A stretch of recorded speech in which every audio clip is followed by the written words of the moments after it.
Good morning, one and all. Good morning to thee, to everyone who is here. Welcome to Egotastic FunTime. Ain't we lucky we got 'em? Egotastic Fun Times. We got it all started up. Good morning. It is Hump Day, and I am happy to announce that yes, the Orville is still alive. How are you guys doing today? Let me press some buttons going on here for this early morning show, which I'm really enjoying these early morning shows, you guys. Curtis Tate, yikes, it's windy here. It's windy here as well. It's windy and rainy where I am at. They even got a little weather alert down there, but it's not cold outside. And apparently the sun's supposed to come out here in an hour or two, and it's supposed to be a beautiful day. Archmage Frey, how are you doing? Enjoying the new emojis I see. Stay safe, Curtis Tate, says Archmage Frey. We're bracing for a storm here too. Everyone's getting a storm. What's going on, Mother Nature? Listen to me, Brother Nature, and get a little bit nicer to these wonderful people. Stupid nature. I hate having a Mother Nature as a sister, you guys. Margot B, how's it going? Good morning to you. How do I know the Orville is still alive? Because the Orville is not dead. It has not been canceled. It's been about 6 months since the ending of New Horizons. And guess what?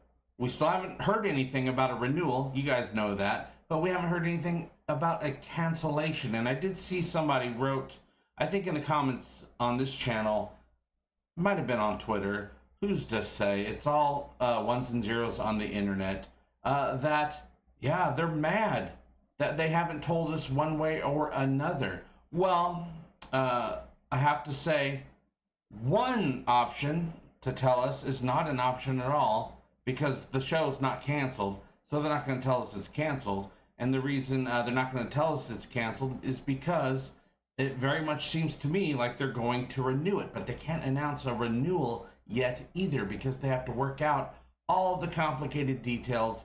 The fact that Seth has a lot to get done before he's able to come back to the Orville. He's made a lot of promises, and he has a lot of stuff on the table to make. Of course, as you know, we are doing the TED series. We're going to be talking about the TED series after each episode. When it comes out later this year from Seth MacFarlane, and Scott Grimes is one of the stars of the show. Other actors are trying to get some stuff out of the way so they can make time to come back and make more Orville. As Jay Lee said, he's got some projects he's working on that he wrote, he wants to direct and star in, but he's already scheduled it all out so that it won't interfere with a possible season 4 shoot schedule, which I'm sure once they get started, it's going to take at least a year to shoot the 4th season of the Orville. I'm hoping we get a back-to-back type situation, which a lot of shows get. Picard had a back-to-back type situation with filming seasons 2 and 3. 3 going totally great right now. We got a new episode of Picard coming out tomorrow. And keep in mind, this Friday morning, same time, same ego time, same ego place, we'll be talking about the latest episode of Picard.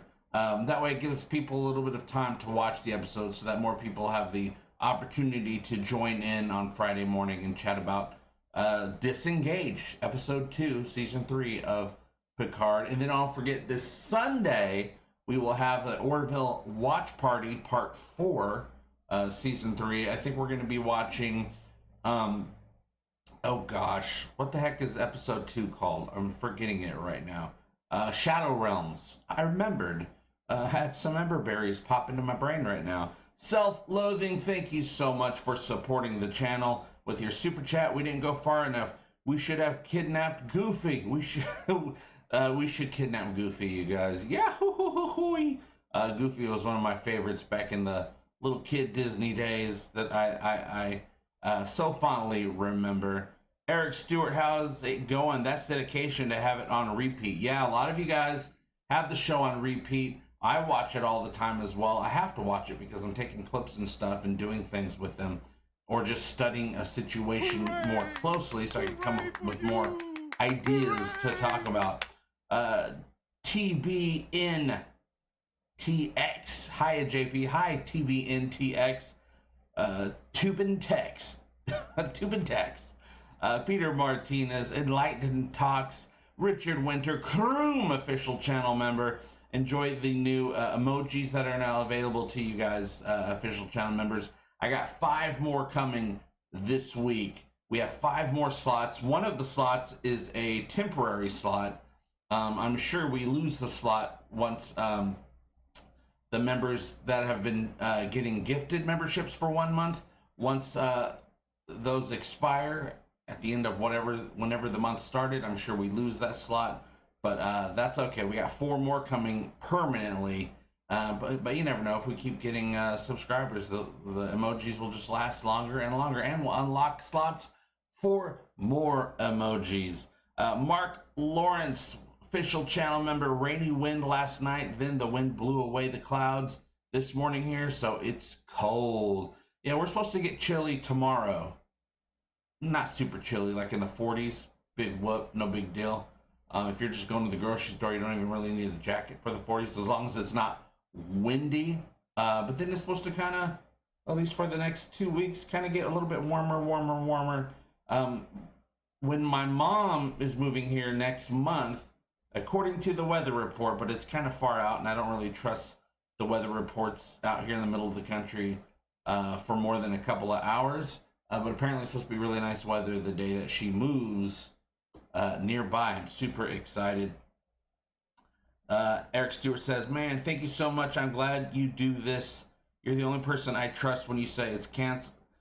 When you say it's canceled, that's when I believe it. Until then, I'm keeping hope.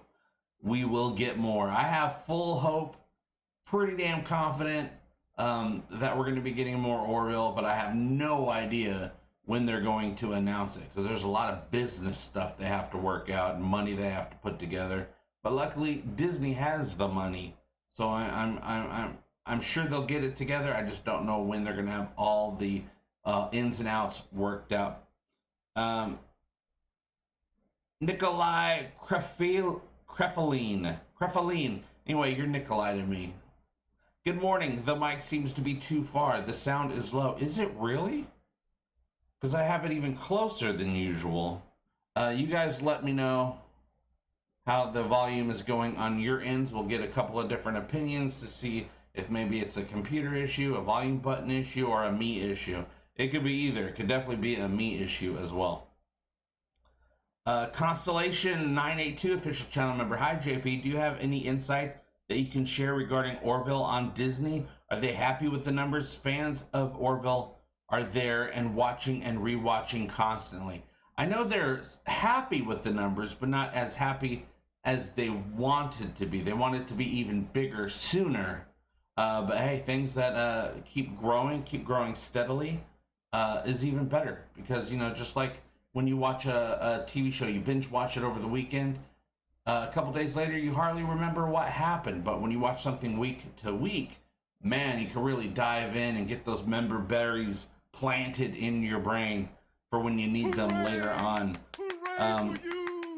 But I know that I think they're happy enough with the numbers, but now they got to figure out what to do. They got to figure out everyone's contracts. They got to figure out the scheduling. They got to figure out where to film the thing. Like I said before, I doubt, I mean, it could. I mean, Fox is still part of the family, but I doubt it'll be filmed at the Fox Studios. I bet you they're going to be putting everything up on a studio that Disney can have even closer contact with. You never know. Seth might need something real quick, and he needs Mickey to come in and give it to him. Maybe a foot rub. I don't think Mickey Mouse is above foot rubs. Do you? Thank you, Eric Stewart. Really appreciate you too. I do my best to try to keep you informed with the most optimistic and truthful information as I can. Self-loathing, thank you so much. I think it seemed to say the show, it's seemed or safe to say the show was done. All the actors are gonna get, okay, let me go back. I think it seemed to say the show was done was done. All the actors are going to get involved in other projects and don't never be able to get the something. That means nothing to me. The actors getting other work, that's what they're supposed to do. I think they were told to, hey, go get some other work, get all the creative juices out, so you can come back and use those juices all refreshed, freshly strained from the pulp for the Orville. Because like I said before, they've spent 3 years on the one season. They all need to go out there and plant their feet in some other projects so they can come back when it's time. And right now is the time to do it. But yeah, actors being let go on their contracts, that means nothing. People seem to think that means something. It means nothing. They'll just get signed back on. Simple as that. And a lot of them are making sure they don't get signed on to anything too permanent, so that way they have the opportunity to come back without any conflicts. Faith of the Orville. That is right. Sounds fine to TBNTX. The sound is fine, says Andrew. New band name. I call it The Sound is Fine. That's the name of my band. Friedrich Schober. Hello. Greetings from Germany. I hope you have some nice insider news. Sometimes I do. Sometimes I don't. Sometimes I just have common sense news. Because just recently, yesterday or maybe the day before, that one website that I put a video out yesterday about said Seth MacFarlane is ditching the Orville for a comic book series. That's just the title to get you to click. You go into you read the story. It has nothing about him ditching it. It just says he's working on this other show, but he's working on multiple shows. He's worked on multiple shows the entire time. All 3 seasons of the Orville have been in production. So they're just trying to get you to click. But unfortunately, especially in the text format, people mostly just read the title of something. They don't really go into the story because they're too busy watching cat videos. They'll read a title and they think that's the news and they think that it's true, and then they start telling everybody. I guarantee you 3 months from now there'll be somebody commenting on a video that the Orville's done, that Seth MacFarlane, and they'll use the word ditched. I guarantee you it's happened every single time, multiple times a year for the last 5 years, and I've had to combat this stuff because it always ends up to be not true. It's just there to get your click. I get it. I'm a content creator. I gotta try to get clicks too. But at least when you go into when I do an enticing title and people are like, what? And they make assumptions. They click on the video and they're like, oh, okay, that's what they're talking about. It makes total sense to what the title was. They're either talking about something somebody said, or you know, or a theory or something like that. And they're like, oh, okay, I get it. But the people that read articles or the title of articles, that doesn't happen, unfortunately, because I've got proof of it here on this channel in the comment sections for the last 5 years. Drives me up the wall, but it always gives me a great excuse to make a video about the Orville. So I guess I'm happy about it for that reason. I still get people in the comments saying that season 3 of the Orville is never going to come out because it was canceled. I'm like, hello? What are you talking about? Season 3 was great. It was amazing. Chris Andrew, thank you so much. Or is it Andro? I don't know. Me no read so good sometimes. Your interview Seth before, can you ask for an update? He does chat or respond to stuff every once in a while when he feels like it. But he's super busy and he doesn't keep track of the interwebs that much because of how busy he is. But I do get... I'm not getting any official updates right now because I don't know if they have any official updates or any information that they do have. They're trying to keep close to the vest because the way the internet is. But from everything I see from the production crew, Tom Costantino, I was chatting with him yesterday and about the article that came out with the BS title. And he goes, I'm on the ground floor and I haven't heard anything about this. So everything they say and the way they speak to each other sounds to me like they're fully expecting a renewal. But of course, you know, it's business. We'll see how it goes. But it very much seems to me like they're expecting a renewal, that everyone's happy with the performance for the most part, and they're just working it out. They're just working out when everybody can come back, when Seth is free, when he can write an entire season of fourth season of the show.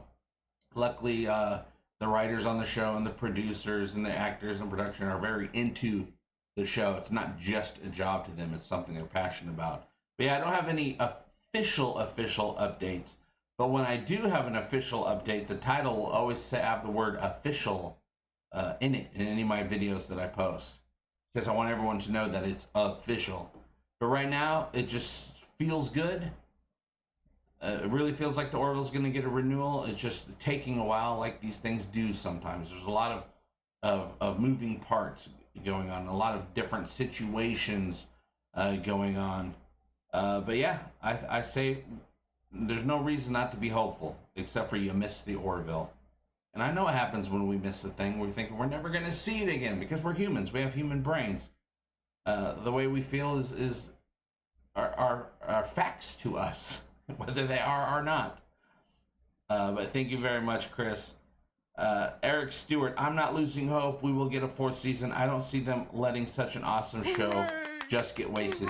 Exactly. The Orville is the only sci-fi show in that utopian, hopeful, storytelling, character-loving format. No one else has it like that, like the Orville has it. And Disney really wants all the sci-fi they can gobble up. They can't have Star Trek, so the next best thing, or maybe the best thing, the better frontier, is the Orville, and they have that. So I don't see them letting go of that. And that way they'll have Star Wars, a big to-do. Marvel, a big to-do. Penguin documentaries, a big to-do, apparently. And the Orville, and whatever else they really... Aren't they getting Doctor Who? Boom, that's a whole other thing right there. And I'm sure they're going to be grabbing on some more properties as well that are big IPs. It'd be silly, right? It'd be just bad business. And I don't think Disney is in the business of bad business. They're in the business of business. And they know how to do business. It's business time over in Toontown, you guys. Vonda Heim, official channel member. Joe Loja, a bit late, but I got here. You got here. Yes, you did. Joe Loja! Joe Loja, indeed. Hola, Philip Baca, official channel member. JP from Albuquerque. I knew the Orville should have taken that last left at Albuquerque. Yeah, Archimedes says the news was from Giant Freaking Load. Yeah, I've had to call them out a few times over the years, and other people call them out a lot more times than that. Self-loathing, thank you so much again. We live in the time of AI, but TTS still sucks. TTS, titties? Titties suck? That's hospital titties when I get tired of vowels. Andrew, the Elvis Presley episode was my favorite episode last season. That was the season 3 finale. Future unknown. And as of yet, the Orville's future is unknown. I believe it was titled that just for that little, to give fans that impression that, oh, the future of the Orville is unknown. Are we going to get more? Are we not going to get more? Apparently, Seth wants more. I'm hoping that in season 4, there'll be an episode called Present Known. We'll have a time travel episode to the present. That's easy. You just wait. You just sit there and wait, and boom, all of a sudden it's the present. Self-loathing, thank you again. The problem is Alan Bergman. He isn't the brightest. He almost killed the Mandalorian, which is their cash cow. Boom, Mandalorian is a cash cow. A lot of toys sold for the Mandalorian. Hopefully Disney decides, hey, the Orville needs some merch. Well, they got plenty of merch, but toys as well. Not just ships. I want action figures, you guys. I want Todd McFarlane action figures of the Orville. That's the my favorite action figure designer.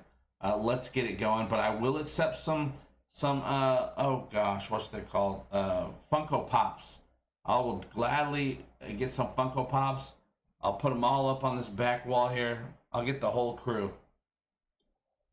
Text to speech. Yes, I was playing around with AI text to speech the other day for I talked about this really quick, like a boobies commercial, but it wasn't boobies, it was booties.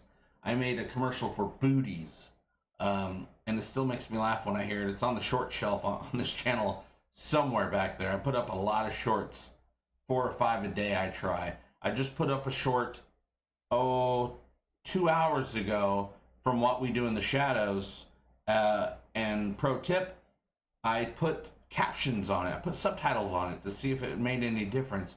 Man, it does take off. A short video does take off a little bit bigger when you put some captions on it, I have to say. At least in my one experiment. But I don't do one experiment. I'll do 50 experiments so I can really get the deets. But like I've said over the last couple of weeks, get your shorts going. If you have a YouTube channel, you don't have to alert your subscribers. There's a whole box you can check that says don't alert subscribers. So you won't bother anybody, but they do show up on the short shelf, which really has nothing to do with your subscribers. It's a great way to get new subscribers and new views and people watching your long form videos, because any short that they watch will trigger the algorithm to offer up your other videos on their homepage.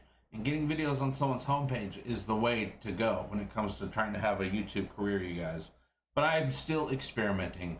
I'll be experimenting until the very end of the month, and then I will know what is going on.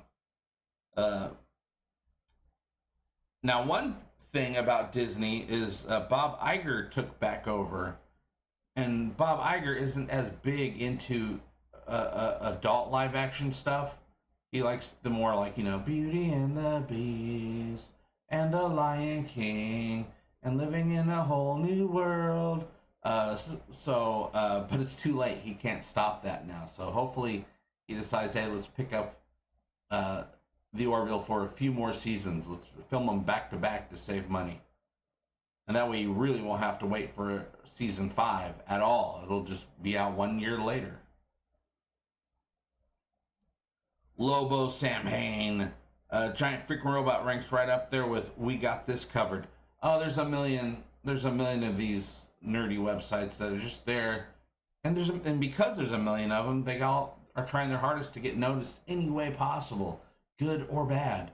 I understand it, but man, you have to really be careful. Even when I was responding to Giant Freaking Robots article in my video yesterday, I titled it exactly what they titled it, but I put quotations so that I'm quoting somebody, and I put SMH, shaking my head, on the title as well, so people know I'm disapproving of it. But Tom Constantino said, hey, you should put not on the thumb, and then he actually, if you look at the thumbnail where it says not, he drew that. That's his version of the thumbnail. I just used it. I said I'm taking it. He said that's fine. And then I added on the title, I added nope. That's all I changed. So it's not, trying to mislead you or anything like that. And I like it more. I'm sure I lost some views from it because people want to be angry for some reason. What I like to do is put the title exactly what I'm responding to or talking about in the video, let people click on it and realize, oh, that's what that means. But it's hard to do that because the internet is what the internet is. Internet's a tough line to walk. You can't give general audiences too much credit when it comes to understanding what people write, because it's hard to understand what people write when it's in text form. Cy Winship, member for 12 months. Thank you for rejoining. You are now an Egopanion. Howdy JP, howdy Cy. I also got some new names for the different channel member levels. So we got Egopanion. I think we got New Horizon. We got, oh gosh, there's like 4 or 5 of them. Maybe 3. No, I think it's 4 or 5 of them. So you guys can check that out. I can't remember what they're all called, but they're all relevant to this channel and to the things that we talk about. See, David Button is saying audio is low asking if audio is low for anyone else. It's hard to say. A lot of people, we were already talking about the audio level, and a lot of people said it sounded fine. This is the level that I usually have it at, and except for now, my mouth is even closer to the microphone than usual. So I'm not quite sure it sounds distant. You know what I've been meaning to do? Because audio has always been the bane of my existence with this channel and being a creator, using a USB mic. I mean, I have a pop filter. I got the little foam thing on it as well. I think what I'm going to do is cut up one of my foam panels and wrap that around the back of this microphone so that hopefully it'll sound closer. I don't know. I'll have to try that next time. Right now is probably not the right time to start adjusting things. But yeah, there's always a little bit too reverb on the background. And it's tough because I just don't have space. I don't have space to put up a bunch of stuff. I don't even have space to have an arm sticking out. I've tried that before, and it was a huge pain in the butt with all the other content creation work that I do. I was hoping that just having it right in front of my face would help, but I think I'll put a phone panel in the back and see if that helps any of you guys. Because there's probably a lot of my voice going past the microphone, hitting the screen that's right behind it, and splashing back. Self-loathing, thank you so much. I guess we need to send pickles in bulk and mail them to Disney. Yes, there's pickles. I would go with, not pickles, because that's kind of an old term now. I would go with the new term, egg salad sandwiches. Let's send them some egg salad sandwiches and see how they like that. Audio is fine for Psy. Well, those of you where the audio is fine, and I appreciate you coming back, I'm still going to try to get it better, because when I watch back the live shows, I'm not super, the volume is fine, the clarity is fine, but that little, not really echoiness, but openness sound, that reverby sound, I don't like it. I keep meaning to fix it, but I always get into something else on this computer, on the YouTubes, creating something else or researching something else. I'm very bad at that, I do have to say. Staying focused in the content creation in the computer world right here is tough for me. David Button, thank you so much for that super chat. I'm going to do my best for the audio fund. Yes, I do need an audio fund. I would like a much better microphone than the Yeti. The Yeti is a fine microphone for regular stuff. But man, if I had one with an arm that was just better, like I see a lot of YouTubers have, I'm always so jealous. I'm always so jealous when I see these other YouTubers and they got this nice microphone right there hanging above or coming out the side. I'm like, and they sound so good. I get so freaking jealous. Especially with, yeah, you could put pickles on an egg salad sandwich. Especially with the amount of live shows I plan on doing. I'm already upping the live shows from 2 to 3 a week, starting this week. Like I said, you know, we're here today on Wednesday. I like doing Wednesday because it gives me a couple days to prepare a bunch of other stuff that needs to happen on this channel. Creating some shorts, thumbnails, changing not the analytics, but the you know, the descriptions on things, the keywords, all that stuff that you have to do to have one of these channels. And then we're going to be doing this Friday, talking about Picard, which I'm sure we'll be doing that for 9 more weeks, I guess. And then our watch parties have been fun. I would like to switch it from not being on Sunday anymore, because Sunday is basically the one day of the week where all of my family, my wife and our kid, are completely free from anything else. Also, youth baseball's coming up soon. I don't know the schedule yet. I'm sure it probably won't interfere with anything. That's usually closer to the evening, and the evenings are pretty much fine except for on Sundays. But we'll figure it out, you guys. I'll figure it out. You guys don't have to figure out anything. Get acoustic foam and put it somewhere outside of your camera view. I do have a lot of acoustic foam, which I do have in certain places, but I need to do better, I guess. Audio has always been the bane of my existence, but I got the foam already, and I have a bunch of extra foam in a bag in the closet over there. So I'm gonna do something. I'm gonna figure it out. Well, I have a Yeti microphone. This is a little Yeti, but there's the better ones out there. I don't even know how much they cost. They might be cheaper even. But I got this Yeti years ago because it was on sale, and because it's white colored and not black, blue, or silver, whatever, it was even cheaper than the other Yetis. That was back in the day when I really needed a microphone. WTF, there's tax on super chats? I don't know. I've done super chats for people, but I've never paid attention to what was going on. I just did it and let it go. Maybe it's a Canadian thing. CA mean Canada. There's other Canadians here who've done super chats. Maybe they can inform us of what is going on with that.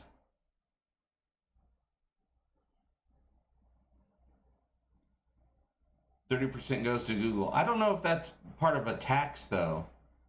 Just so you know, with YouTube's creator split is way better than other formats, other platforms like Twitch, whatever else out there. There's not much. YouTube has a 70-30 split. The creator gets 70% and they get 30%. But also, that's changed a little bit with shorts. On the shorts monetization, it's like 55-45. I don't know which side gets what, but they're paying music. People that use music, they're paying the musicians. So that's good, because musicians don't get paid anything on all these other platforms. Spotify, the other one, Pandora, and whatever else is out there, they don't pay musicians anything. I don't know why people try to be musicians anymore, at least not ones that want it to be a business and not a hobby. McCaver, hi from Australia. Hello. Hello to you from America. Self-loathing, thank you so much. Egg salad sandwich. Yep, doubt Amazon totally has those pre-made in bulk. No, you got to go to like 7-Eleven or or some other gas station. It's got to be gas station egg salad sandwiches. Those keep because of all the processed ingredients, and they're delicious. Not by food standards, but by people that don't give an F about real food, and they just want to put something in their gullet. Egg salad sandwiches from the gas station. Mwah. Archmage says, when my mic started sounding like crap, I went into the settings and realized they had unselected the mic, yet it was somehow still picking up audio. Maybe double check that. Yeah, I would have to. I should. I've done it before. I don't know if the settings kept, because, you know, OBS, you update the settings, or you download the latest update, and sometimes it changes stuff. I've downloaded probably 10 updates since the last time I went into the audio settings. I will do that, you guys. I'm going to put that on my list of things to do. I'm going to go into OBS. I'm going to go on YouTube, find someone who has the perfect settings, and I will copy those settings, just like I've done 3 or 4 times before over the years. Yes, I haven't done it in a while. I should double check that. Because I remember one time I even had to delete OBS and then re-upload it and all that stuff. So probably the settings got messed up. But it shouldn't have been messed up since, well, some people are saying the audio was low on Sunday. Others not. I don't know. But I'm going to go in there and check it, because I like to I like to tighten it up a little bit.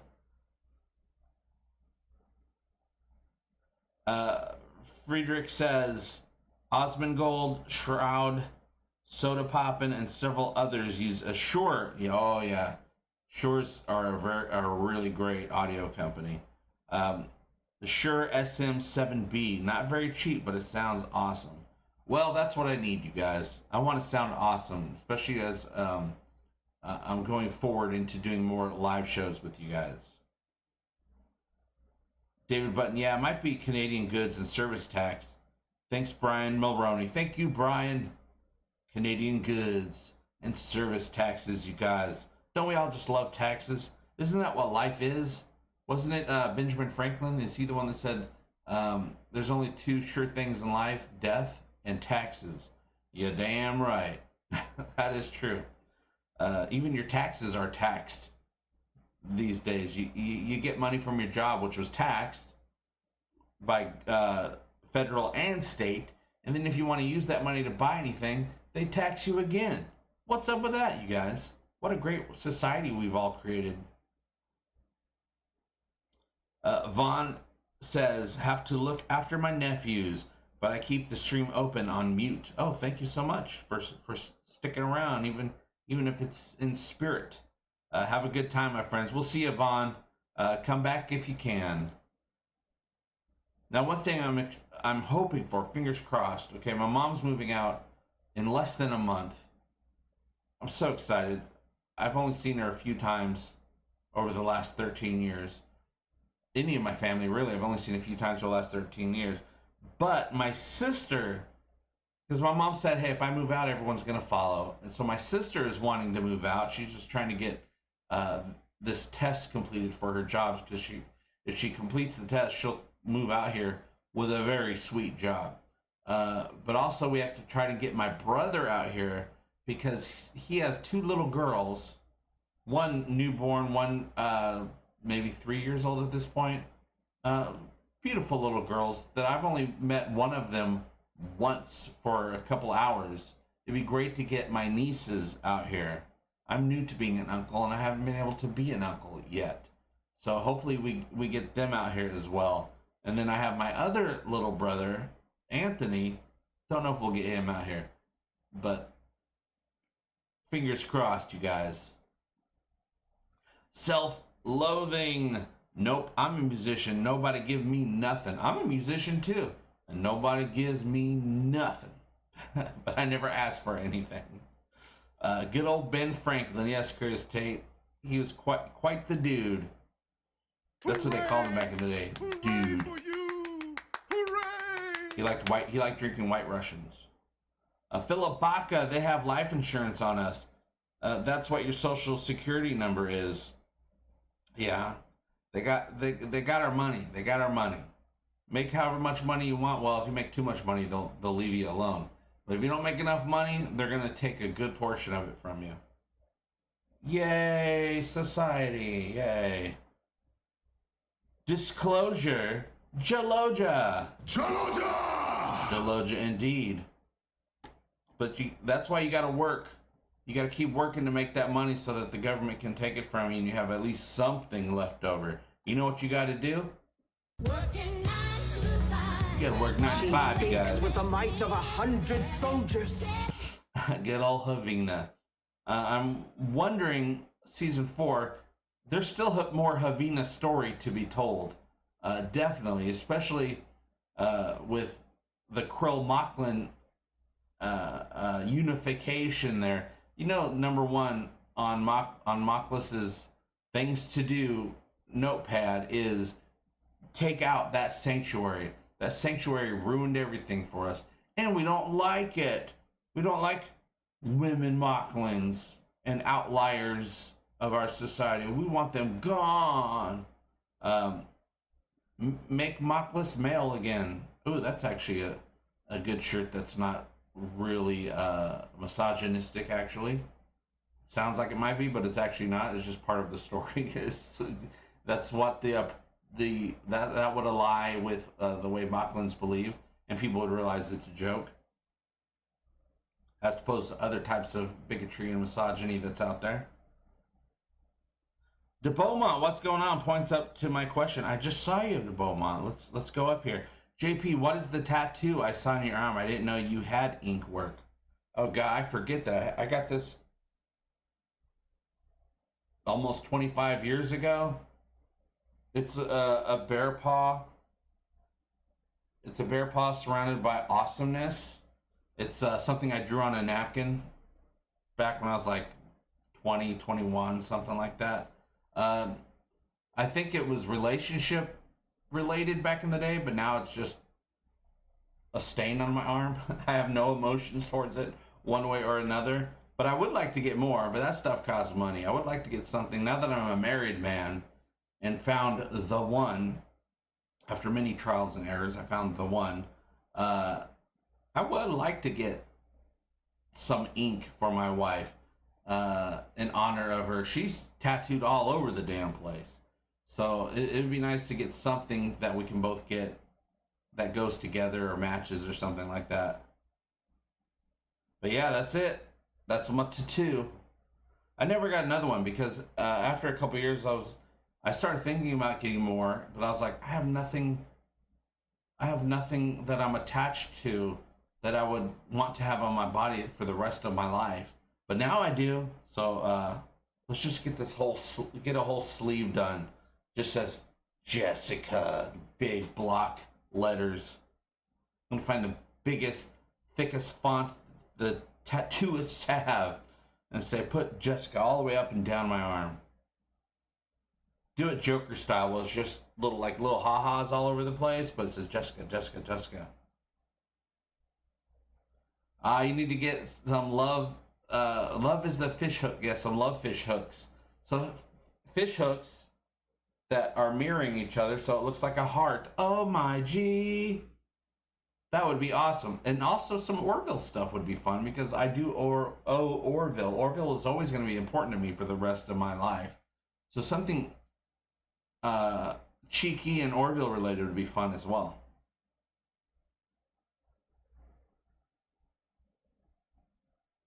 Oh no, ink isn't cheap at all. And now that for the last couple decades it's been a trend, they just keep raising the prices up and up and up. But I do have a good friend. She is a very, very good tattoo artist. So I could probably maybe get a little bit of a discount from her. Of course, not free, because she deserves to be paid for her work. It's very, very good. I could probably go to her. I'll bring you some steak coupons. Yeah, I would like something bigger and more poignant, more appropriate to the person I've become over all these decades. Self-loathing, thank you again. Do you have a band? Mine is 210 Seconds of Freedom. Don't mock the name. I know it sucks. No, I like it. 210 Seconds of Freedom. My band, I haven't had a band in a long time, but my band was called Wanna Ride Bikes. Wanna Ride Bikes. I did most of the writing, but also our singer did a bunch of writing as well. And good times. I wish it lasted longer, but the singer and the bass player, good friends, were married.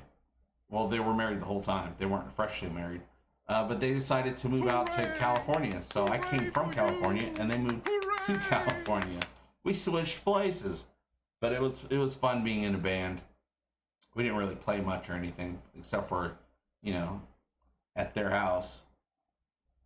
But we wrote a lot of songs, and we were getting ready to start going out and playing, but then they said, oh, we're going to move. We're like, damn it. To Beaumont, JP, do you still play the Give Me All Your Money Egotastic FunTime song? Yes, if you watch my last couple of full-length videos, you will see yesterday's video has the theme song at the end of it as well. I wasn't going to do any theme songs anymore. Excuse me. I wasn't going to do any theme songs anymore because it's kind of the YouTube algorithm says, probably shouldn't do anymore. And I wasn't, but then I said, you know what? F this algorithm. I love the song so much, and everyone comments on it and asks for it back. I'm going to put it up anyway. F you, algorithm, algorithm. So yeah, I brought it back. I am going to come up with some new visuals for it though, but the song stays. Never be afraid to change the visuals up, you guys. It's a good way to keep people's attention. So I'm going to be doing that. I need to break some stuff down and get a new little temporary setup with my fancy camera to film some stuff. Maybe bust out the green screen, even though I hate the green screen. Despise the green screen. But going back to the Beaumont, I remember when I first heard the theme song, I got a kick out of the lyrics, LOL. I'm just glad to have witnessed the channel growth. Grass. Thank you to Beaumont, and I owe it all to the Orville and to you guys. But that song, I wrote that song, I think I talked about this the other day. I wrote that song as a commentary on what YouTube was and what YouTube channels are. So, I put the whole give me all your money, because, that's what it's about. Putting up videos and give me all your money. And I thought that was funny, so I sung a song about it. Want to hear it? Here it goes. Archimedes says, fill her freezer with frozen steaks. Fill her freezer with frozen steaks. Oh, I will. I'll get those coupons out there for some tattoos. Jim Watson, being an uncle is like being a grandparent. Spoil the kids rotten and then give them back to their parents. That was my plan. If I ever get that opportunity, that's my plan. Are we bonding? Says Apple Crow. What's up, Apple Crow? Let's see if I have anything to go along with Isaac. I think I do. Yes, I do. I am awaiting my dinner. This has caused me to become displeased. He wants his steaks.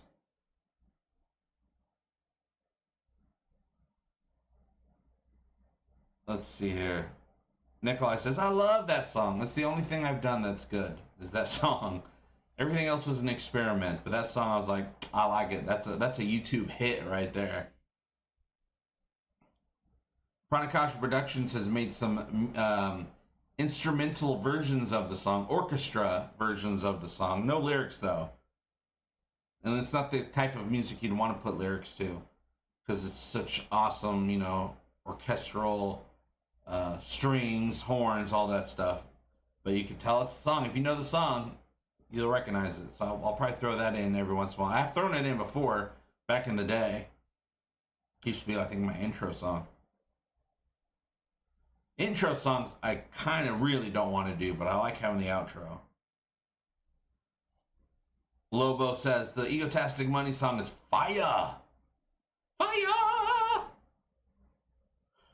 Dustin, what's up? Too many times married band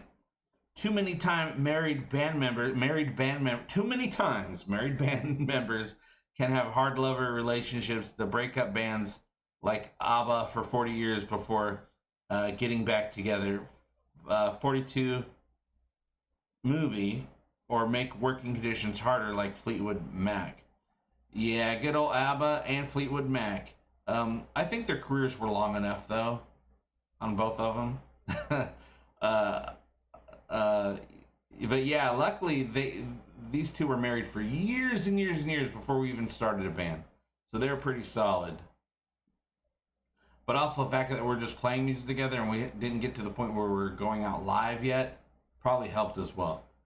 Because, you know, if I go out live with my band, it's going to become a big deal. We'll get bigger than Glenn Danzig, you guys, with muscles too. Peter Martinez says, I subscribe because of the theme song. Well, the theme song is back. And Nikolai says, I also love the 10 Days of Orville song. Oh, yeah. 12 days, because it was the Christmas to do. I didn't get around to getting a season 3 Christmas one done because I just ran out of time I was, you know, planning the wedding and all that stuff. And then I said, okay, I'm going to do it this week. But then something happened. Something happened internet-wise or life-wise. I can't remember. It took me out of my work groove for 3 or 4 days. I can't remember what it was. But then I was like, you know what? It's too late to get this put together now. But I'm sure we won't have a new season of the Orville by next Christmas. So I'm like, well, I can still put it out then. People are going to be looking for some Orville cheer next Christmas, I am sure. I know I will be. Archimedes says, I think some of the Orville parody and Christmas songs were pretty great too. Yeah, I love them. I mean, they're just strictly for fun because I can't really make any money off of them whatsoever. So they're strictly for fun. But yeah, I'll try to have it ready way early at the end of the year, because this is a whole new year that we're in. JP and his wife are starting a band. Heck yeah, she can play the spoons. I had an aunt that used to play the spoons, because I come from a musical family, so anytime we had a family get together, everybody's picking up instruments and playing songs. And I had an aunt that she played the spoons, so she'd be... JP should start in a Eurovision sequel. I could shave half my beard off. That would work. Just right in the middle and just shave one half off. You guys can choose. You want the left side or the right side shaved off? The Egotastics. Well, that's the name of my superhero group. Dustin, I do wish that CTV would have picked up the Orville for all seasons. CTV, way back in the day, was under the impression that they were going to be airing the Orville season 3, but you know, a year and a half, 2 years went by, so and by that time Disney was planning on putting it out on Disney Plus. So when the Orville came out, season 3, it was available, well, still is available in Canada on Disney Plus and worldwide. So if you really need to see it, you got to get that Disney Plus over in Canada. Adrian Nash, huge supporter of the channel. Adrian Nash is who helped Jessica and I get to our marriage trip to Las Vegas. Very much appreciate Adrian, and welcome to the live show. Hey, JP, what was your favorite thing you and you're talking about it right there? A thing you and your lovely wife did while honeymooning in Vegas. Oh goodness. We walked around a bunch. We took a lot of great pictures, which I've posted on Twitter and I think a couple on this channel in the community page. We really enjoyed the we went to Bellagio. We had a nice little ice cream treat. It was just the two of us. We were walking around looking at all the pretty stuff. Everything was decorated for Christmas, which is really great. But we found this spot. We went and got the ice cream. We found this spot that wasn't all super crowded or anything like that. And we just had a great time eating our ice cream, looking out. It had a window there, so we're looking out the strip, and we just enjoyed chatting and eating our ice cream and just enjoying being in love. Which us chatting is very common. That's the thing that we enjoy doing all the time, no matter what. We always have a good time no matter what we do, because we just end up chatting. So if we go get a cup of coffee or something like that, which we don't do, we have coffee at home, but even if we're at home drinking coffee, we'll just end up having a long, fun conversation full of laughter and jokes and all that stuff. We enjoy the simple things. We actually forget to take pictures on everything we do because we're so in the moment, and it's still the same way. So we don't go out to functions very often because we end up just hanging out with each other, and no one else feels welcome to come in and jump into our conversation because we're so into chatting with each other. So yeah, the simple thing was our favorite thing, was being in Bellagio, eating ice cream and chatting. But also the volcano at the Mirage is pretty cool. We watched the volcano explode a bunch of times.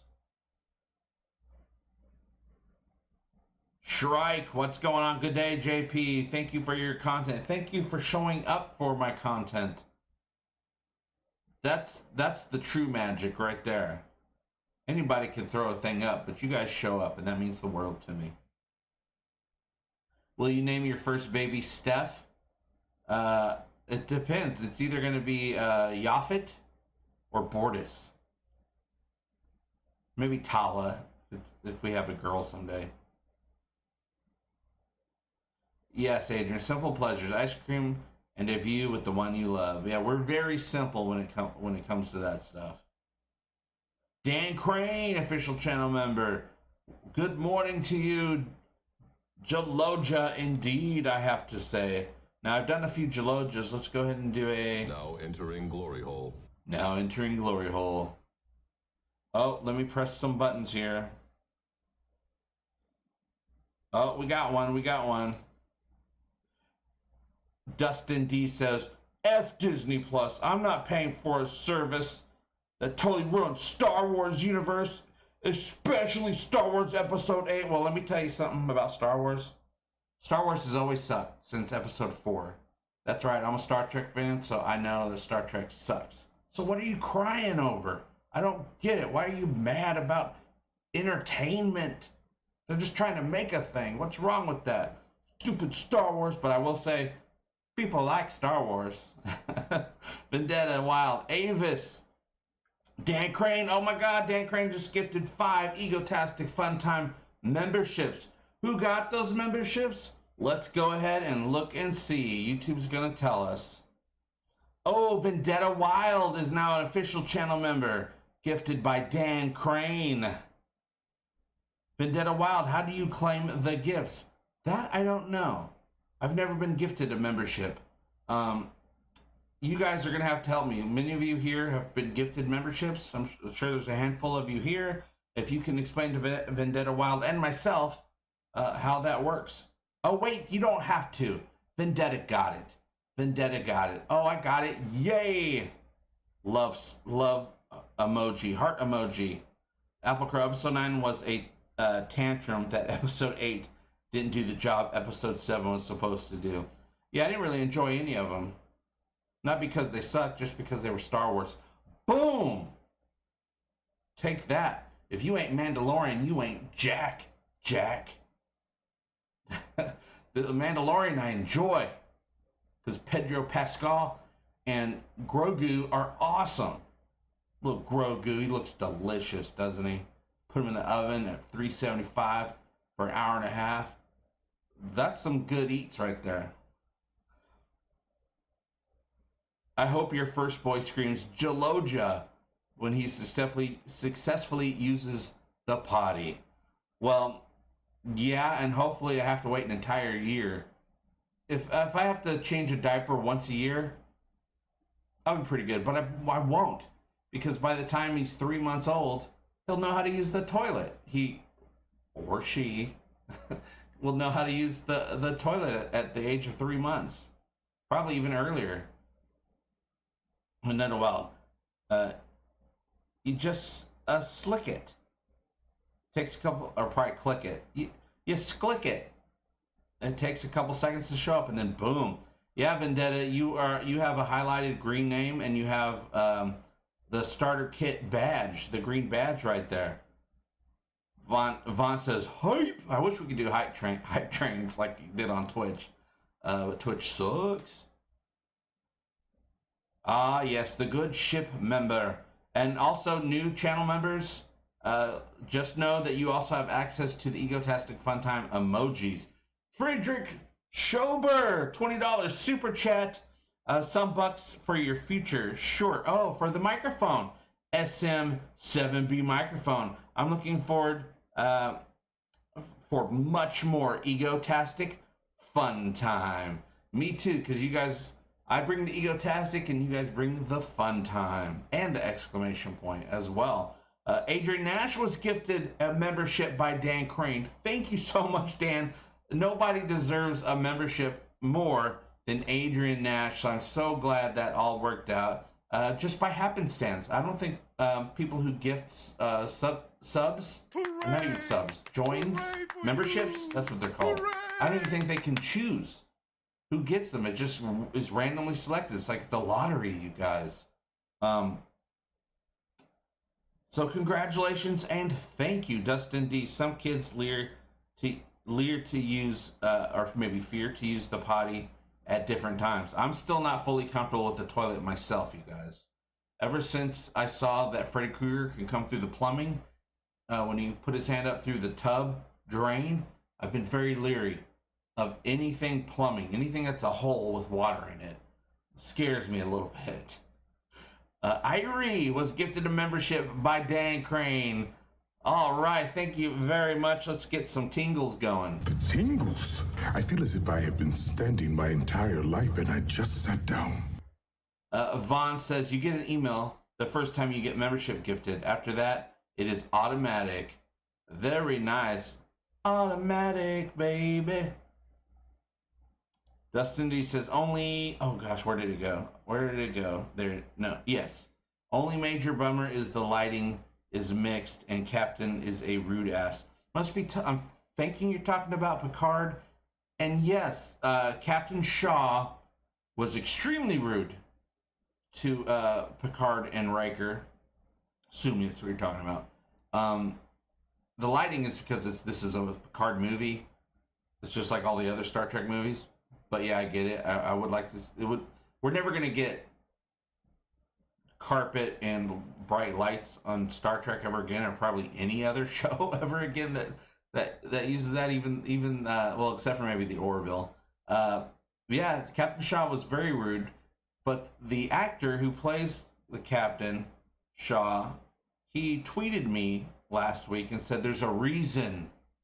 Captain Shaw has his reasons. So then I'm like, okay, so he's specifically, it seems that he does not like Picard and Riker. Those two specifically.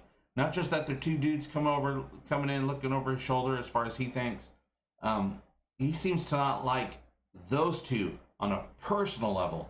Picard and Riker, of course, have been on millions of missions that have affected people. There's been collateral damage, Wolf 359, a bunch of other stuff. And I'm guessing one of those missions affected him in some way. Maybe him personally, maybe his family, maybe his parents got murdered to death in some way, somehow. But also, he's kind of a jerk a little bit with Borg situations. So, he made a snide comment at Picard about being an ex-Borg. Of course, Seven is an ex-Borg and now is his commander. But he made her change her name back to Hansen and not use the 7 of 9 thing, which kind of seems like another type of dig. Because also, as far as Starfleet goes, you would think, because they want everyone to be groovy with each other, that he would prefer that she go with 7 of 9 to take away some of the stigma of the Borg. We got this awesome, mostly human lady who's in charge of us, and we take orders from her, and she does a really awesome job. And she's ex-Borg? What? I need to rethink my whole opinion on the Borg thing. But he obviously isn't going that route, so I think he has a Borg issue. There must have been some Borg stuff going on in the back in the day. Of course there was, with Picard and Riker, and of course Seven. I think he's got a thing against the Borg, and he's so we're gonna see where that comes from. But that's my prediction. How come the Orville does not have transporters? Barry asks. Official channel member Barry. Oh, and also Nikolai was gifted a membership by Dan Crane. Thanks all around. But going back to Barry, how come the Orville does not have transporters? And Barry was gifted the membership as well. They don't have transporters. That was a purposeful decision made by Seth MacFarlane, because as awesome as transporters are, first off, there's legal stuff going on with Star Trek. Star Trek don't want something that kind of looks and feels like classic Star Trek or legacy Star Trek to also have transporters. Then it'd be too much of a ripoff. But also story-wise, Seth was like, I don't want to have a cheap out at every on every mission. Every time they get in trouble, they could just transport out. He goes, I don't want that. I want to try to figure out how to get these people safely out of a situation by them doing stuff, by them figuring it out, instead of just taking the easy way out with the transporter, which, of course, as cool as transporters are, Star Trek has done that a million times. They've gotten out of a situation. Oh my God, the monster's coming at me. What? I'm transporting. F you! And then they show up on the ship with the U part. You know, they start off on the planet, F, and then they're on the transporter pad, U, which is also a fun thing that Star Trek does, all the FUs with the transporter. But yeah, he just didn't want that.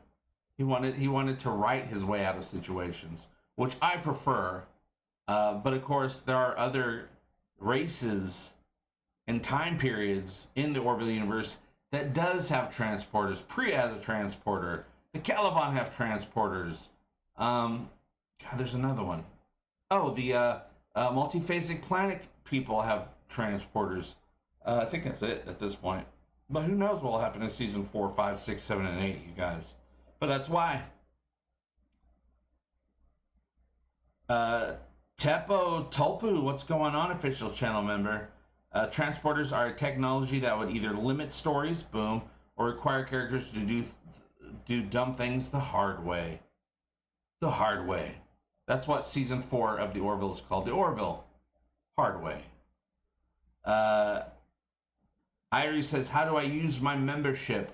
You don't really have to do much. There's your name is now highlighted green, which allows me to see your comments more easily.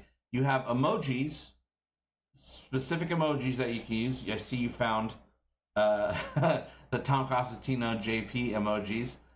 Very good. There is also sometimes members only community messages that come that only members can use. Also, if you go into Egotastic FunTime videos, there is a section of videos that are only available to the members, and they are uncut interviews from the cast of the Orville. I put out the completely uncut versions just for the members. Thank you, Bird of Prey. Good to see you. It's been a while since I got to say Bird of Prey 5. Love you too, Love you too, Bird of Prey. Which means... I wish to bring you erotic pleasure. Let us experience this sexual event. I need to get some new, The Way of the Hard. Oh, I wish Bruce Willis was available to film The Way of the Hard. So the opposite of negative. And 9. Oh, see, Bird of Prey put 9 on there. Let me see. Let me get caught up here. Yeah, with no transporters, there would be no Tuvix episode. That's okay. Who would we combine in the Orville universe? What if we combined Yaphet with Unk? That'd be pretty fun. Self-loathing, thank you so much. Writers that work for Paramount should be fired. They are sometimes. They fire them. They bring new ones in.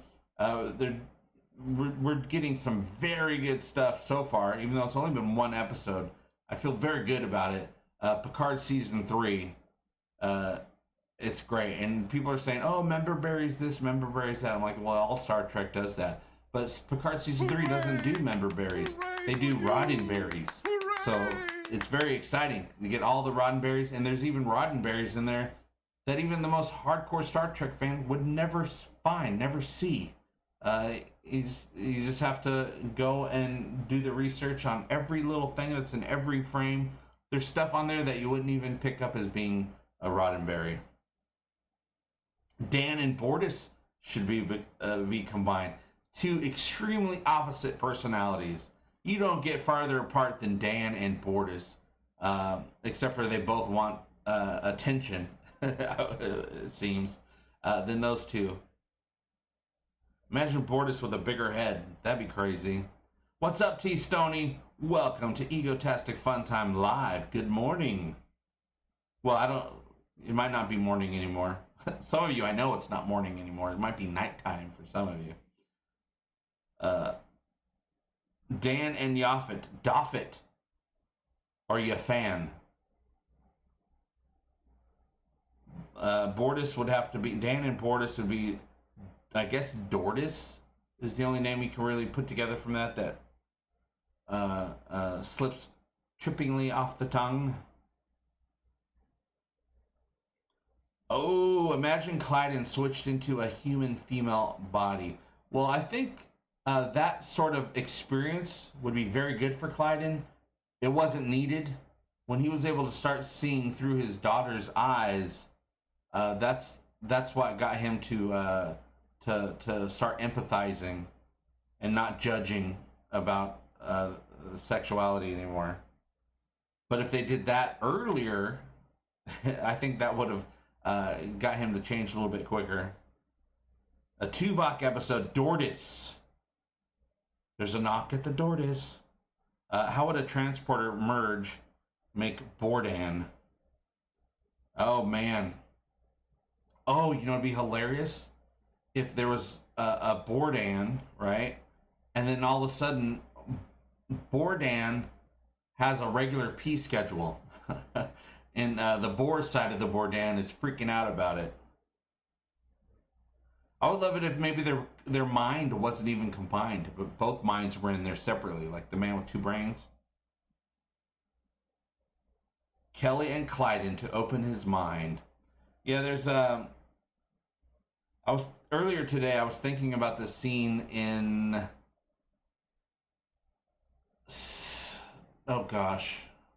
Midnight Blue, where Kelly and Bortus were trying to save Topa from that base, that Moclan covert base, and they had that little moment of, I appreciate you. Bortus is letting his guard down. I appreciate the relationship you have with Topa, and she's like, thank you. And they have that little moment, and a lot of people were like, oh, the romantic stuff. I'm like, no, that's friendship. That's called friendship. I don't think Bortus would ever be sexually attracted to a female because he's just not straight. Clyden, on the other hand, no, would that work? No, that wouldn't work either. But no, it was a friendship moment. I was thinking about that earlier. I was even thinking of maybe the watch party will be Midnight Blue this Sunday. Maybe I will do that because Midnight Blue is such a great episode. Good action, good turn the tables type stuff going on. That's the episode that Clyden finally changes. He wants to be part of his family, and he wants to be part of his daughter's life. That would be a good episode. But yeah, so it'd be interesting to put Kelly and Bortus together, and then Bortus would be able to experience being half female. I don't know what that would be, but it would be different, I'm sure, than what he is used to. So many possibilities with these combinations. What if they combined Tala with Alara? What? Two Slayans together as one. Super duper strong? Or the same strong?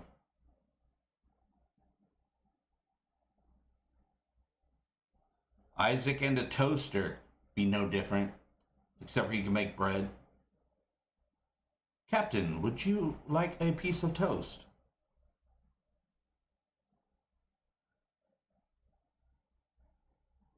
Do you know who owns the rights to the Orville, Seth or Disney?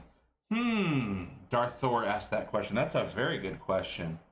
I'm assuming there's a little bit of both. Seth owns it, but also it's a Disney property as well. I don't know how that side of Hollywood works. I don't know. I'm sure he has control over it, but also Disney, I'm sure, has some control over it as well, or even, well, I would say Hulu, but Disney owns Hulu. It's just an offshoot. Hulu's just an offshoot of Disney at this point. Talara, so good. Nikolai is calling the Alara Tala hybrid Talara. Now, if you go through what few Slayans we have met, it seems like all the females have an A at the end of their name. Tala, Alara. What was her sister's name? I can't remember. And her mother's name? Oh, I used to know her mother's name. But they all have A at the end. Which is very similar to the human experience as well, all across the world. All the men seem to have IS at the end of their name. Ildris, Bombus, I can't remember. There's we've met at least four, if not five, Selayan males, and they all have that type of name as well. Very interesting. I wonder how they came up with that for the males. The female name's easy because most cultures have that, but the IS at the end, very interesting. What if two characters were combined to make a Khan character? Okay, so instantly we need Derulio. One half of Khan would be Derulio because sexuality, that pizzazz, and the other half of Khan would be Isaac. Isaac and Derulio would make a Khan. If Isaac had a toaster function, where do you put the bread? Let me think of Isaac's body. Ooh, I'm thinking of Isaac's body, you guys. I think there'd be one slot on this shoulder and another slot on this shoulder, and that's where you put the two pieces of bread, and then they pop up on his shoulders. Hooray! Puffin stuff. Orville Nation, what is going on, PJ? Hey, JP, boom. Boom indeed. How boom? Let's see. This boom. That's what I'm talking about, right there on that boom! Boom, that's what I'm talking about. It's true, he was just talking about that. Yeah, not like that, but yeah. Right. I haven't used these sound bites in forever, you guys. Probably a couple of years at this point. I haven't looked at this screen of clips in a very long time. But thank you so much for that super chat, Darth Thor. If Disney cannot make the Orville, I would love a spin-off of the Orville, something like the Orville DS9, but obviously a different name. The Orville, whatever the space station that Chief Newton went to work on. I don't think, someone said they went to create space stations, but I don't remember it that way. I remember him going to work on a specific, designing it and all that stuff, putting it together, a very specific space station. I'm pretty sure it had a name. Isaac would only toast bagels. Or Pop-Tarts. If he goes with Pop-Tarts, I'm in. But yeah, whatever other spin-off. Gordon, New Horizons. I think the reason Disney suggested to Seth to add the subtitle New Horizons to the Orville is so that they can do more seasons and spin-offs and all kinds of stuff by calling it New Horizons whatever. New Horizons Space Station, New Horizons Gordon Malloy's Flight School. I think they did that so they can expand the IP and not just have to be the Orville every single time. Because eventually everyone's going to age out, or people are going to get tired of watching the Orville crew and want to expand the universe into other areas. Mama Priya, here I go again. Gord Isaac. And they were some pretty close buddies back in season 1 and 2. And then Gordon started turning Bortus into his own special project in season 2. And in season 3, he just was not a fan of Isaac. But eventually he got over it, and they're friends again. Gordon was the second best man at the wedding. Oh yeah, PJ, how is the Twitter thing going? Now, if I lost my Twitter account, I would not care the slightest. But you know, lots of people like that Twitter. Did you get back on yet? And I'm sure they threw you off Twitter for some dumb reason that's not even true. You know how these robots are. You know, Isaac doesn't get everything that's told to him. He misunderstands quite a bit. I'm sure the algorithm misunderstood as well. But I'm sorry you're having those issues. I know that I've retweeted some, hey, bring Orville Nation back type stuff.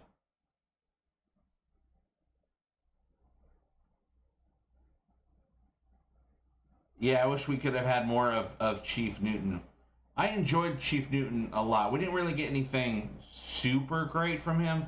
The closest thing we got to a real personal story was his speech that he gave for Lieutenant Payne, his friend that got killed in the episode. Oh gosh, what was that, episode 10 in season 1? I know the name of it. You guys know the name of it. The scary one. The one with the clown. The clown episode.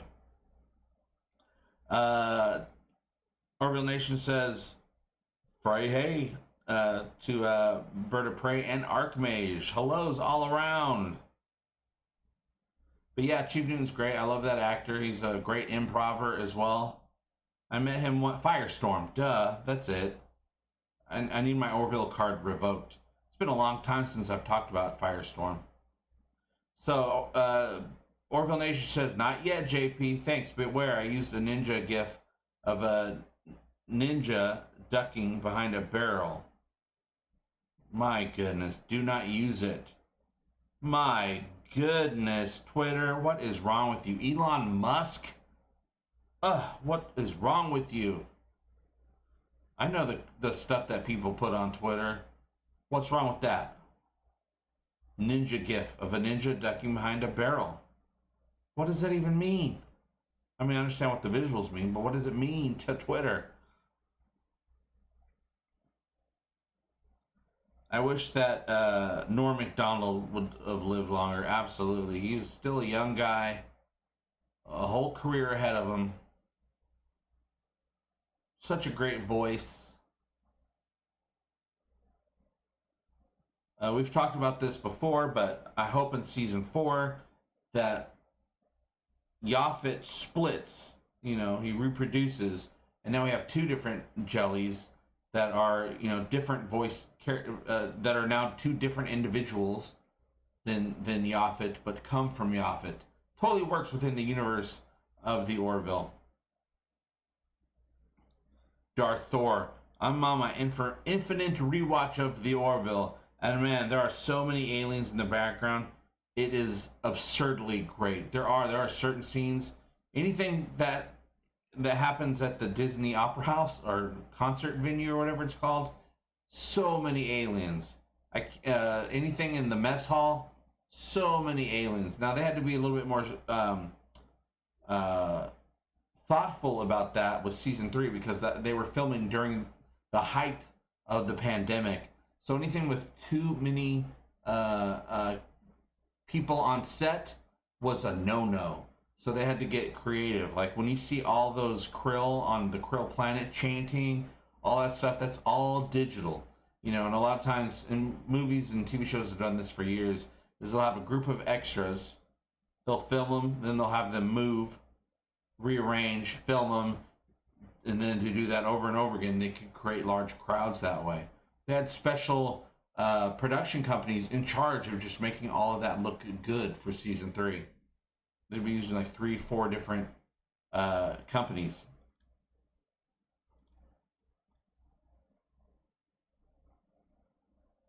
Orville Nation in a DM, JP. What?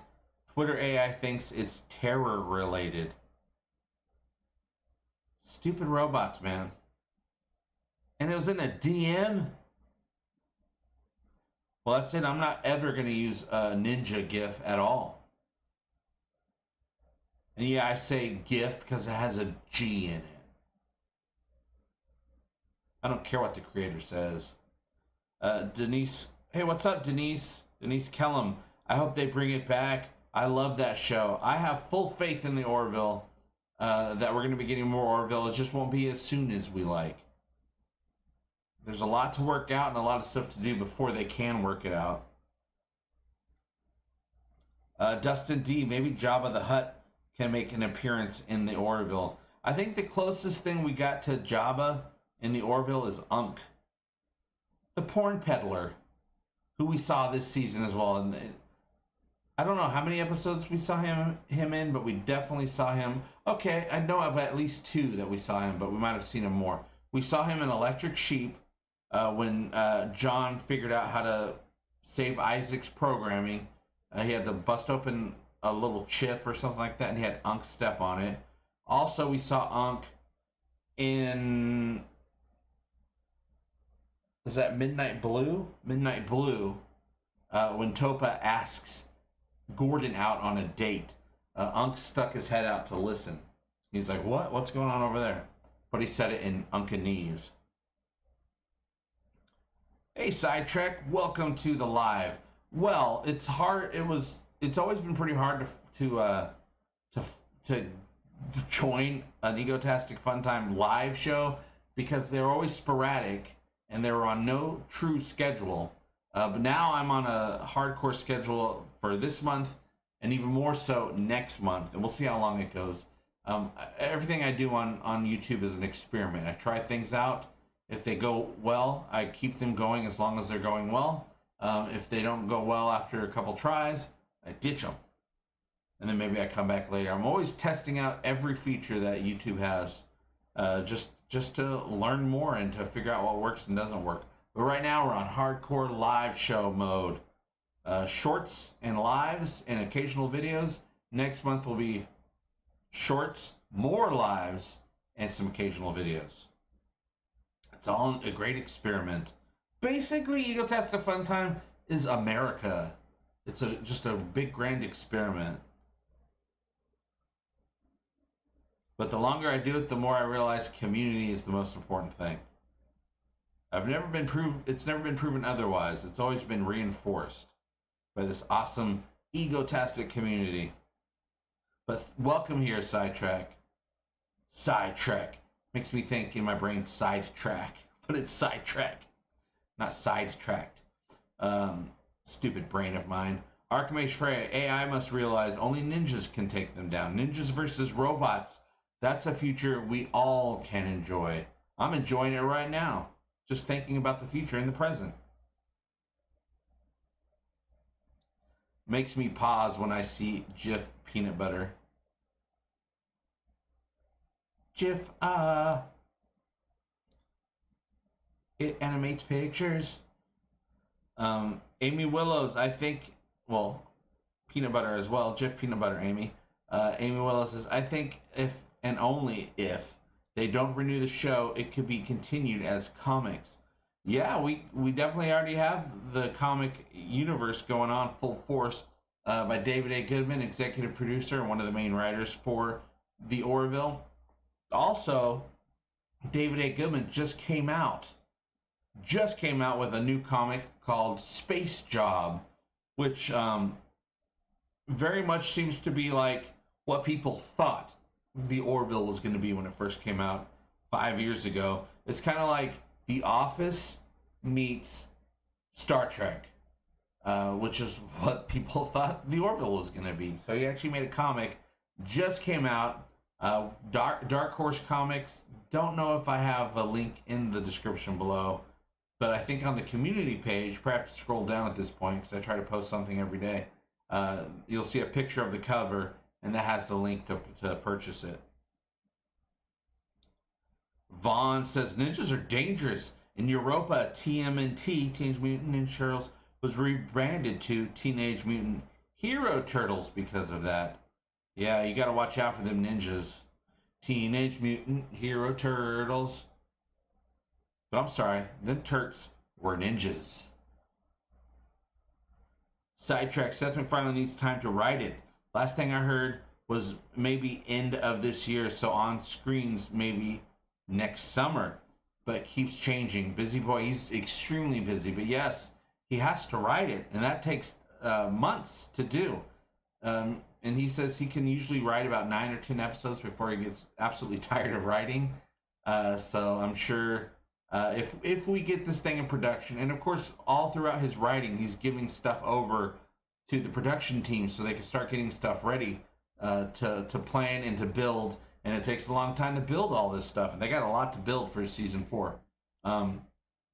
Also, they're gonna have to figure out the Sympathy for the Devil episode, the episode that was unable to be filmed for season 3 because of COVID restrictions. Seth said he wants to do it for season 4, so that has to be figured out because that will have to be filmed overseas somewhere in the Eastern Europe region. That's all gonna be figured out, but at least we got one episode completely written. That we do know, so that's going to shave off a little bit of time as well. Effects are going to be shaved down the processing time because they did so much work ahead of time because of season 3. They put in so much new work. They're able to carry that over into season 4 to get stuff made a little bit more quickly as well. And of course, you know, if we got the full Disney force behind us, we'll be able to get stuff done pretty dang quickly. No holdups, no pandemic stuff. The Orville deserves a season that is not being delayed for some reason or other. Amy Willis, Space Job sounds amazing. That it does. I highly recommend it. David A. Goodman is not a writer to mess with. You know you're going to like it if he's written it. I'm sure I've seen you around the interwebs, Sidetrack.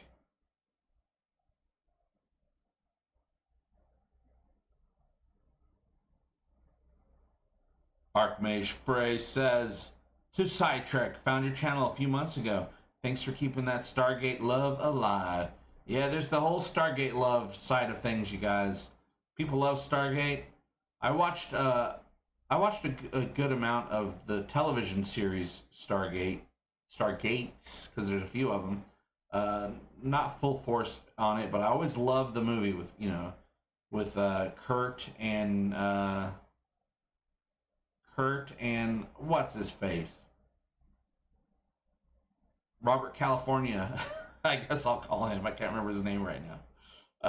We even did a Stargate watch party a year or two ago, back when I was on Twitter.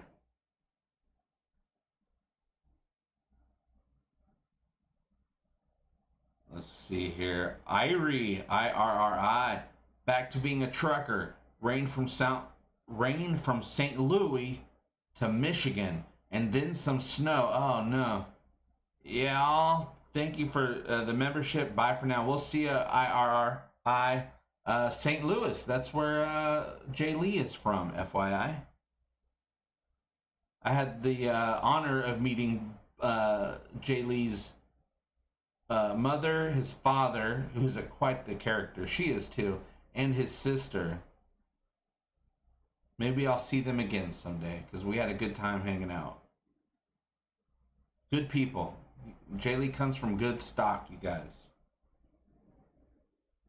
Dustin D, I think a very fun crossover would be the Power Ranger crossover with the Orville. Ooh, that's awesome right there, just because of the different disciplines. You got command, you got medical science, same color, engineering, you got the Red Ranger Tala. You got the Red Ranger Tala, you got 3 Blue Rangers. Maybe we'll give them some different shades of blue to wear so we can tell them apart a little bit.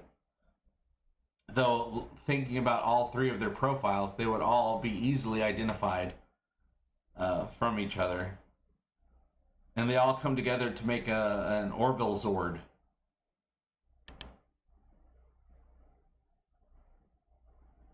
Orville Nation and Sidetrack, becoming best friends on Egotastic FunTime. Friends till the end. James Spader, that's exactly it. James Spader. Jonathan Perez, how is it going? The Orville deserves the Wilbur. What if there was a Wilbur at some point and it was destroyed in a battle 150 years ago, and there's a Union museum that pays tribute to the Wilbur? That's how I'd write it. Because we got to remember, the Union has hundreds of years of history.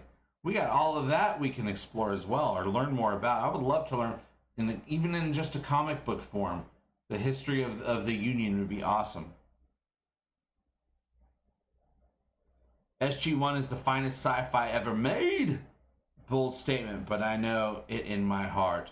I would say the finest sci-fi ever made is Santa Claus versus the Martians. You don't get more realistic than that. Amy Willows, have you heard of Lower Decks? Of course. Huge fan of Lower Decks. I don't consider it Star Trek. I consider it Star Trek Fandom, fan-made, even though it's officially part of the Paramount banner now. Still have not seen season 3 yet, and that's my fault. I should be a little bit ashamed of that, because I have access to Paramount because of the new Picard season. I should get caught up with Lower Decks, because it's right up my alley. It's almost like Star Trek Family Guy.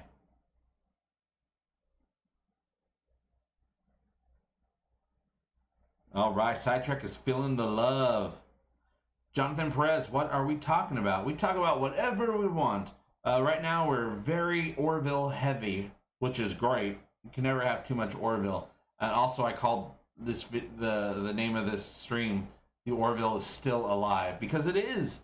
You get people that they get down and out because it's been 6 months and we haven't heard anything about a renewal. So of course they just feel like, oh, it's never gonna come back. They're never gonna get renewed.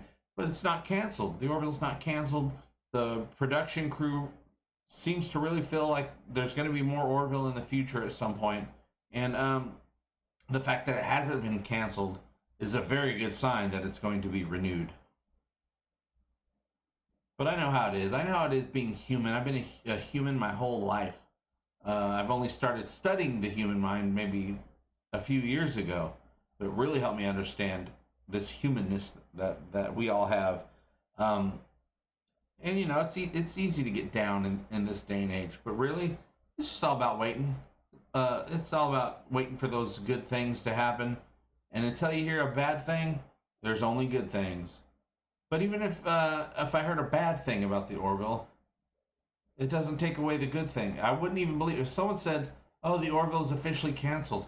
I wouldn't quite believe it because I know Hollywood is now a world where you can almost not trust the officialness of anything, the long timeness of anything. We see stuff get canceled and brought back and put into other formats, but the Orville has not been canceled, which is a very good sign. It makes me even more confident. Every day that goes by that it's not canceled makes me that much more confident that we're getting more Orville. Orville Nation says Stargate rocks. Too bad Brad Wright is kind of being age discriminated against. See, I don't know about that drama. I love Stargate, but yeah, I haven't really done much current news about any of. I haven't looked into any of it. That's one of those shows where I'm like, oh, I love it, but I'll just wait till something happens with it. Either a show will come out, another movie will come out, and it doesn't exist to me until it does. There's only a few things I keep up on because I'm like, I just want to have fun with some of these other things. If it shows up, it shows up. If it doesn't, it doesn't. Vaughn, Archmage talking to Vaughn. Power Rangers is recycled footage from Super Sentai shows in Japan with English characters and footage shot to slide in. Yes, all the stuff in the uniform and the arms waving and fighting giant model robots or monsters in Power Rangers, that is all from the Japanese show. And then all the stuff that you see with the characters, with their helmets off, having conversations, eating lunch at the Peach Pit with Brenda and and Dylan. All that stuff was shot separately and slid in for the English version, the American version. I remember when that first Power Rangers movie came out that I enjoyed it. I don't remember anything about it. I mean, what is there to remember about it? But I remember enjoying that first movie as well. I hear great things about Prodigy. Prodigy doesn't interest me as much. But the stuff that I hear happens in it sounds very good. And I've seen little scenes here and there. It's very good. I watched the first episode. I thought it was very good. It just wasn't something at the time that I felt like I would be feeling like watching weekly. But I hope it does well. I don't know if it's has it been announced that they're coming out with more, or is it canceled, or what? Or is there no news on that? LGL Studios. Is the renewal waiting on the potential of Hulu being sold? Any new info on that? No. The only thing I know about the Hulu being on the auction block, I should say, is that it's just something they're considering. I don't know if it's something they're officially going to do. I would do it if I was them. Get all that. There's so many shows that are so popular on Hulu that are limited in their potential audiences, because there's so many shows right on Hulu that people love. They're getting it all on Hulu here in the United States, where Hulu is at, and then that stuff is being sent to different channels or streaming services abroad.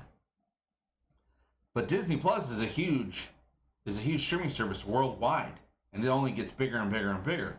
I think if they sold Hulu and took on the very popular content from there, the properties on there, and put it on Disney Plus worldwide, I think they would do very, very well. But they do have to figure out what to do with all the other stuff, because Hulu has a lot of stuff. They have TV. Something aired on TV last night. They got it the next day on Hulu. So what are they going to do with that? Disney Plus doesn't need that type of content unless maybe they'll figure out some way to make it work. But so I don't know what they're going to do with Hulu. I would like it if Disney took the stuff from Hulu that they want to keep and put on their platform and sold Hulu to NBC, so they can take advantage of all the other types of stuff that Hulu has on it, but also, and maybe NBC would just put the other Hulu stuff on Peacock, which is more appropriate. Peacock is more of a television, even though they got some really badass movies on there that I highly recommend. They're more of the other content that would work for Peacock even more. I've also started watching that new show on Peacock with Natasha Lyonne, Poker Face. Dude, that's a good show. I think I recommended it during the last stream. It's like Knight Rider meets Columbo meets Murder, She Wrote meets Quentin Tarantino. I recommend it. It's got a very simple, great little format. The first half of the episode, you're going to see some sort of murder and situation happen. Second half of the episode, turns out she was there the whole time in some capacity, and she's going to try to solve it with her special BS abilities. It's fun. It's simple, and it's fun, and it brings back what NBC used to be so good at back in the 80s with on-the-road episodic television, like Knight Rider, like the A-Team. You never knew where you were going to end up or what was going to happen. This kind of brings that back in a modern way. Sir the Fairest One, glad to see JP, glad to see you, sir. Greetings from Fairclaw Manor in Arkansas, or as I sometimes call it, Arkansas. Greetings to you, Sir the Fairest One. DJ129, what storylines would you want to see explored in Season 4 of the Orville? Number 1, Ed's daughter. We got to get Gently Falling Rain back. We need to create a storm of aggression to go in and get her back. Also, with getting her back, I want to see Ed's relationship with her. How he navigates that. We are not done with Havina and that sanctuary. Sure, they are now part of the Union, but I don't think Mockless cares. Mockless is with the Krill now, and they're going to try to use some of that Krill power to take out Mockless, or the sanctuary. So we're not done with that yet, because Mockless is still a bunch of duty heads when it comes to female Mocklins. So we gotta whoop their asses a little bit on that and get them on the side of equality a little bit. And then what else do I want to say? I want Priya to come back. I want Priya to come back, but in this way. Priya snatches Charlie out of that explosion right before she's going to be exploded by the explosion in Domino. Priya snatches her, is holding her for some reason. Maybe she needs someone that can think in 4 dimensions to do some sort of job for her, or maybe get her back to wherever she needs to go, or reopen that wormhole or whatever. Because here's the thing. People will say, oh, but they closed the wormhole, so she grew up without even knowing about the wormhole or time travel. Sure, for a little while, but then all of a sudden, Isaac creates a time machine. The Union now has a time machine. So now that reopens the time travel thing.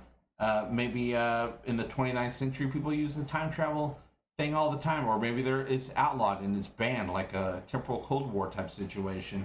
And she decides to steal it. She goes back in time, finds out that there was another version of her, and now she's trying to reopen that wormhole to get her life back, her original life back, because maybe her current life sucks, and she was doing pretty well in that other one, or she wants revenge now against the Orville. So she needs that 4th dimensional thinking. She snatches Charlie.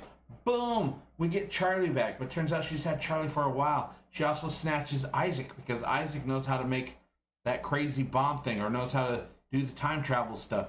So she needs Isaac's expertise, and she needs Charlie's abilities to make whatever device that she makes. She steals Isaac. Isaac gets taken and put into the Priya prison. Turns out Charlie's been there for months, and she's all war-torn and manipulated or whatever. And then we find out that Charlie's alive. So now Isaac has to not only get out of the Priya situation, but save Charlie. Boom, brings Charlie back. Love, love, love. high five, drinks, walnuts, singing songs with Gordon. It would be a great time. That's what I want. That's what I want. And I also want whatever Seth writes, whatever new things Seth writes. So that's the storylines that I want. Some of them. I'm sure I could come up with a lot more. One more series of Prodigy confirmed. Okay, and then I'm sure however that goes will determine if they get more seasons or not. People are really enjoying it. That I do know. LGL Studios, not to be that guy, but you look 10 years younger lately. Even seems like less gray in the beard. Married life must be treating you well. Congrats all the way around. I think a month ago, I colored my beard to mess with Jessica. And it was funny because she likes gray. She likes the gray in my beard and she likes the beard. I'm like, I want to cut this thing way shorter, which I might still do. I do need to shave my mustache off so I can regrow it more evenly. If you grow a mustache too long, it just starts getting weird and crazy and non-uniform. So I'm going to shave the whole thing off and start all them whiskers off fresh, you guys, which would be fire. Looking younger has to do with I've completely quit drinking alcohol about 2 months ago. And it's changed a lot. It's my skin is more youthful than it was before. Losing a little bit more weight because of that. So that's probably everything you've seen, but I thank you for noticing. Don't hate me because I'm beautiful. Covertastic fun time. Yeah, but married life is great. Even without that, it's great. I got my best friend all the time with me. We're having so much fun. Dustin D. Prodigy should have a third season. CBS is being CBS. Silly old CBS. Well, I guess at this point, do we say CBS is being CBS or do we say Paramount is being Paramount? I can believe it either way. Or even a mixture of both ways, I guess. Orville Nation. Prodigy is higher quality because of the Hageman brothers from the Troll movies. Kate Mulgrew did not want her legacy tarnished. Yeah, I was very surprised that not only that they brought Kate back, Janeway back, I should say, that she also signed up to do it.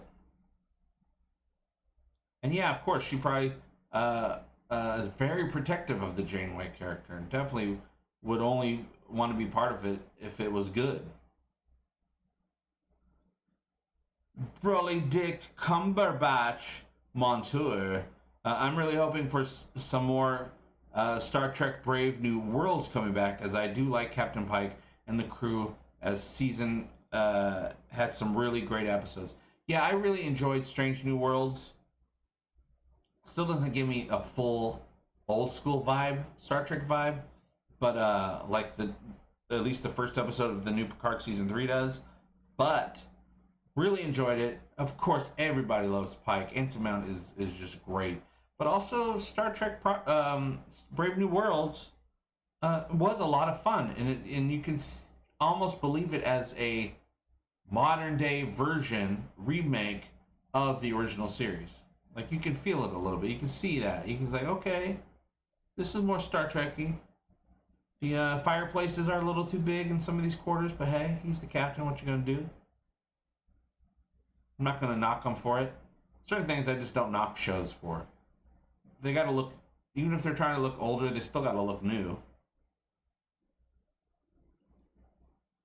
Dustin says Janeway did maybe wet her pants when going into a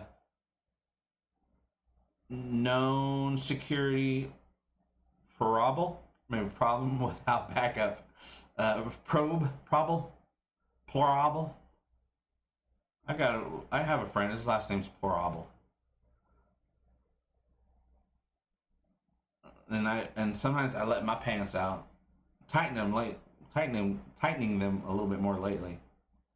Ah, that's another one right there, Vaughn. Vaughn says, I want more spider aliens from the episode Shadow Realms, episode 2, season 3, where we meet Admiral Paul, starts with a D. I can't remember the last name. Paul D.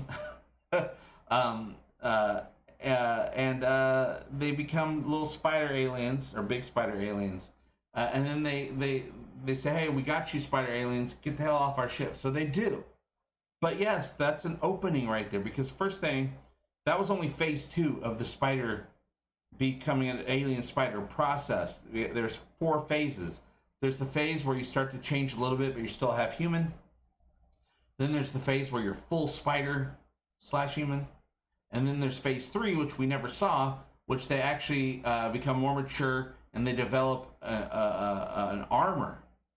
They have kind of a spidery armor and they're stronger. And then there's phase 4, where they actually develop an arm cannon that shoots these worm-type creatures that stick to you and explode. So we never saw those 2 phases. They get way stronger than we saw. They were still pretty weak. The last that we saw them, that's probably why they retreated. They're like, we're still very weak. We need to grow up into bigger spider boys and girls. And yeah, they're out there somewhere. The Krill are still afraid of them, which might come in handy since we're at war with the Krill. They're not going to chase us into the Shadow Realm, I guarantee you that. And what do we learn more about the spider people? Can they actually, if we understand them more, understand where they're coming from? That's the way they reproduce. Are they evil? Are they bad? Or are they just misunderstood? They're definitely ugly. That I do know. It'd be great to find out and maybe use them. Maybe we get the Choctaw and the spider people to join our cause against the Mocklins and the Krill. Also, do the Mocklins have any race of people out there that hate the Mocklins or the Mocklins are afraid of? That'd be good to look into. Okay, good to know, Jonathan Perez. That is something that I'm interested in knowing. JP, I saw Ant-Man last night, and it was pretty good. That's good to know, because I love Paul Rudd as Ant-Man. I really loved that first Ant-Man movie. Enjoyed the second one, but thought it was kind of studio, corporate, tying too much into the rest of the Marvel Universe, which I'm starting to get tired of. But I am interested in Ant-Man. I think I'm going to wait until it comes out on Disney Plus, probably next week with the way things go nowadays. Disney Plus gets the movies real quick when it comes to the Marvel world. And I'm definitely going to check it out and talk to you guys about it. I'm expecting to enjoy it pretty well.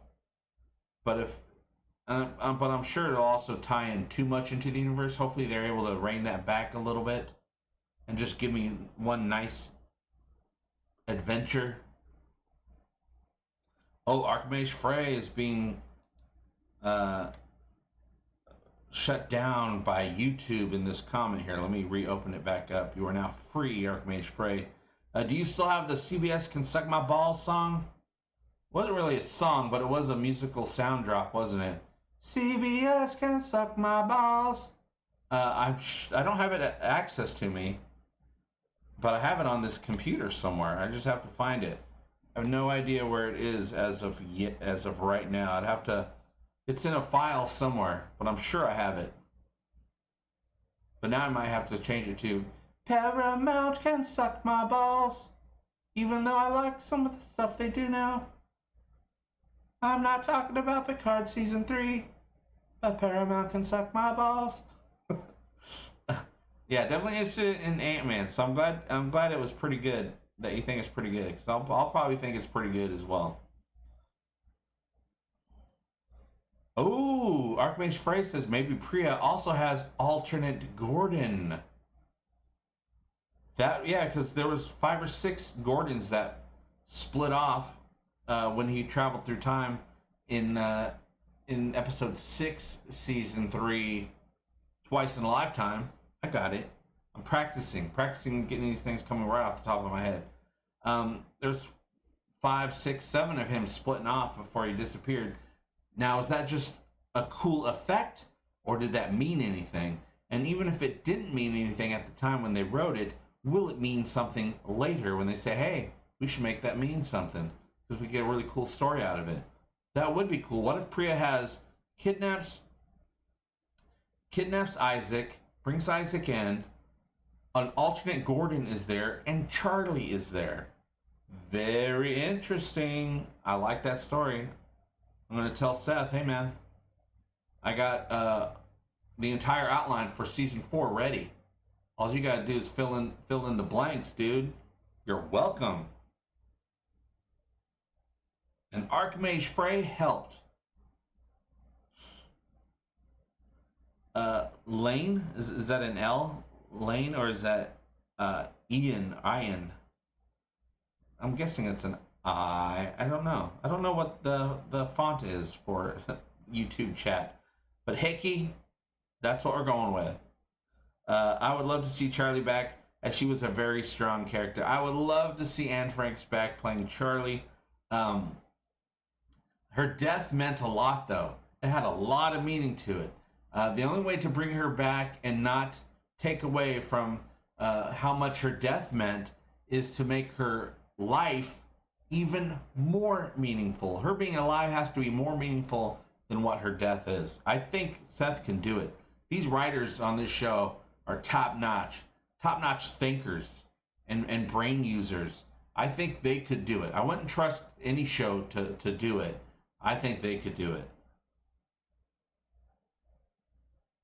Archmage, you still have... Oh, yeah, I have CBS Sucks My Balls. We covered that, didn't we?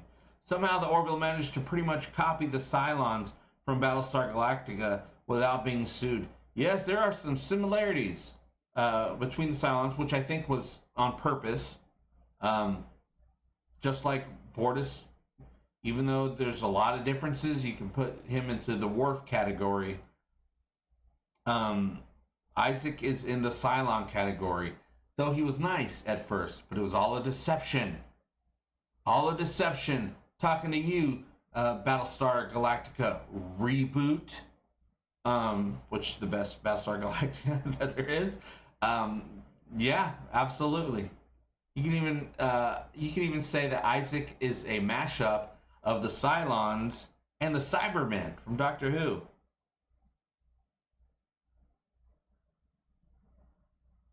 Why does it seem that just about every Starfleet commander and admirals that we see to get sloppy?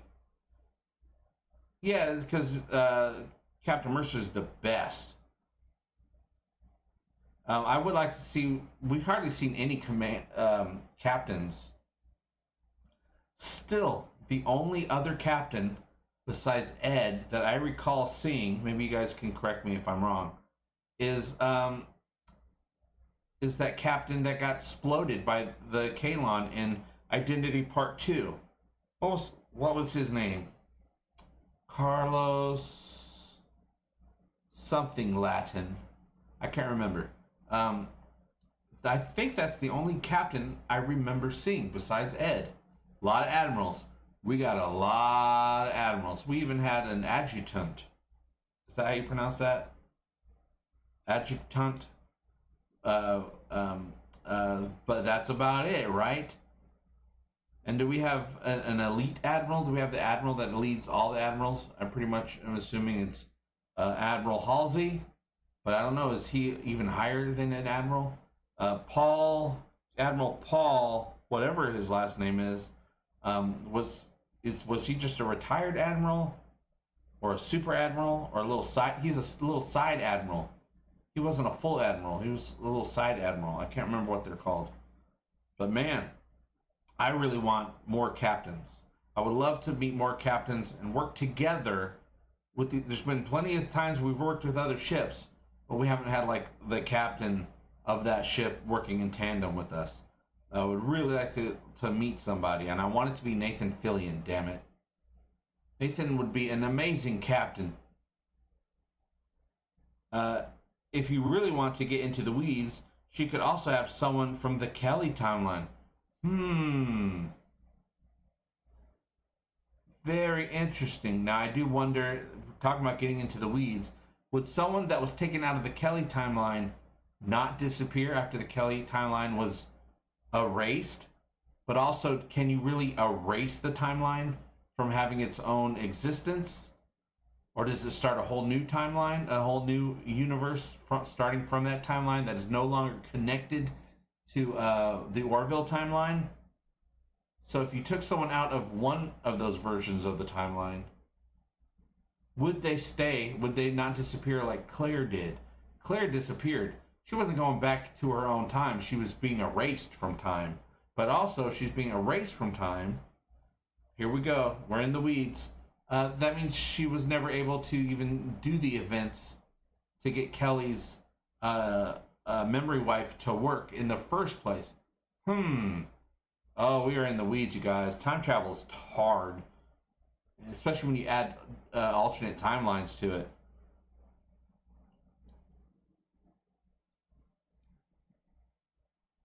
Sidetrack says, sadly, Ant-Man is about on par with the rest of the Marvel at the moment.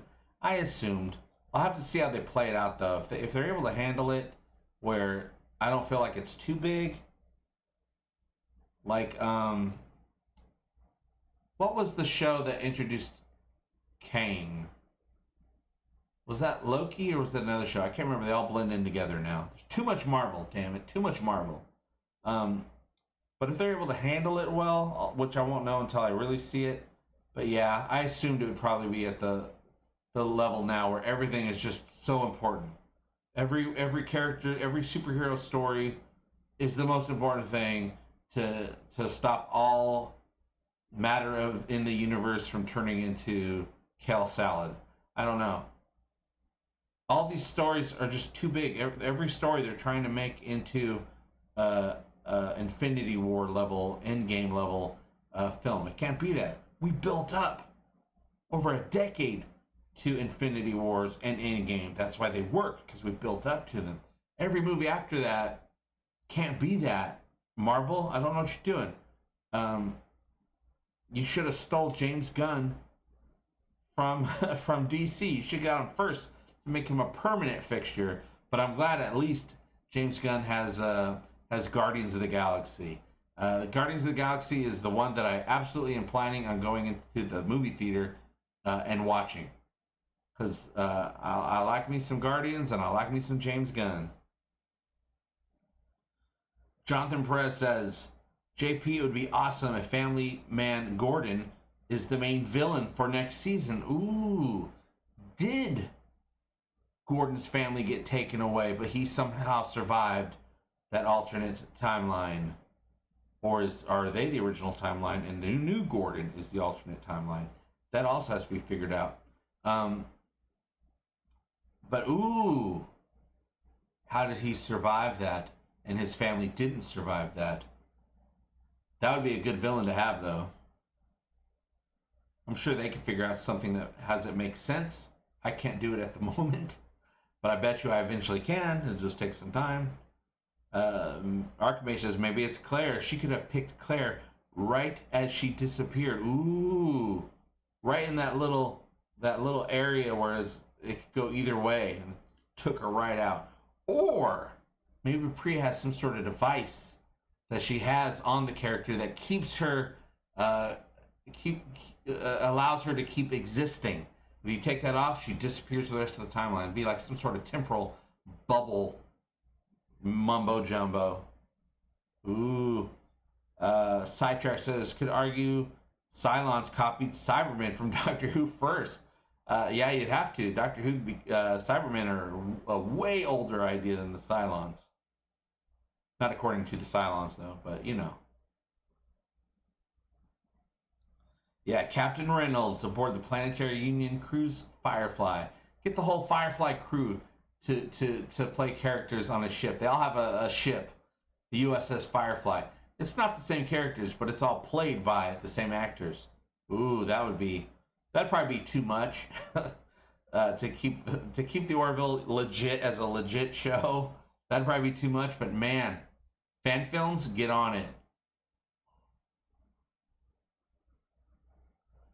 Loki, it was on Loki, Vendetta confirms. Sidetrack, Marvel needs to slow down and focus on CGI and story. Got very sloppy lately. You know what I'd like Marvel to do is do a really good story and don't use any effects, because effects aren't needed for this particular story. Make a true superhero story that is story and doesn't rely on effects at all. Maybe I don't know, some character, something where they're able to do realistic effects, practical effects, just to prove it to themselves and to the audiences, but keep the audience just as engaged. Just some really good car chases. Oh no, they would just combine, they would do a mashup with Fast and the Furious. Never mind, I don't want that. Keep the CGI. Dustin D. Battlestar or BGS had Admiral Kane, old school male Kane, and new school BGS Admiral female, played by Michelle Forbes. BGS are we still talking about Battlestar Galactica? I'm not picking up on BGS, but it could be a typo, or it could be a dumbo in my brain. The timeline paradox is a pain, i.e. the grandfather paradox, the old fart paradox. The timeline paradox, Archimage says that could be a good revenge plot. Priya leading a crew of people from timelines erased by the Orville, since they shouldn't even existed according to her OG timeline. Yeah, the Orville wasn't supposed to exist past episode 5, season 1. Episode 5, season 1, anything past that is a new timeline. And Mercer was like, oh well, apparently it's the new timeline now. I wonder if he would have said that if it applied to a different crew and a different ship, though. You guys are supposed to die.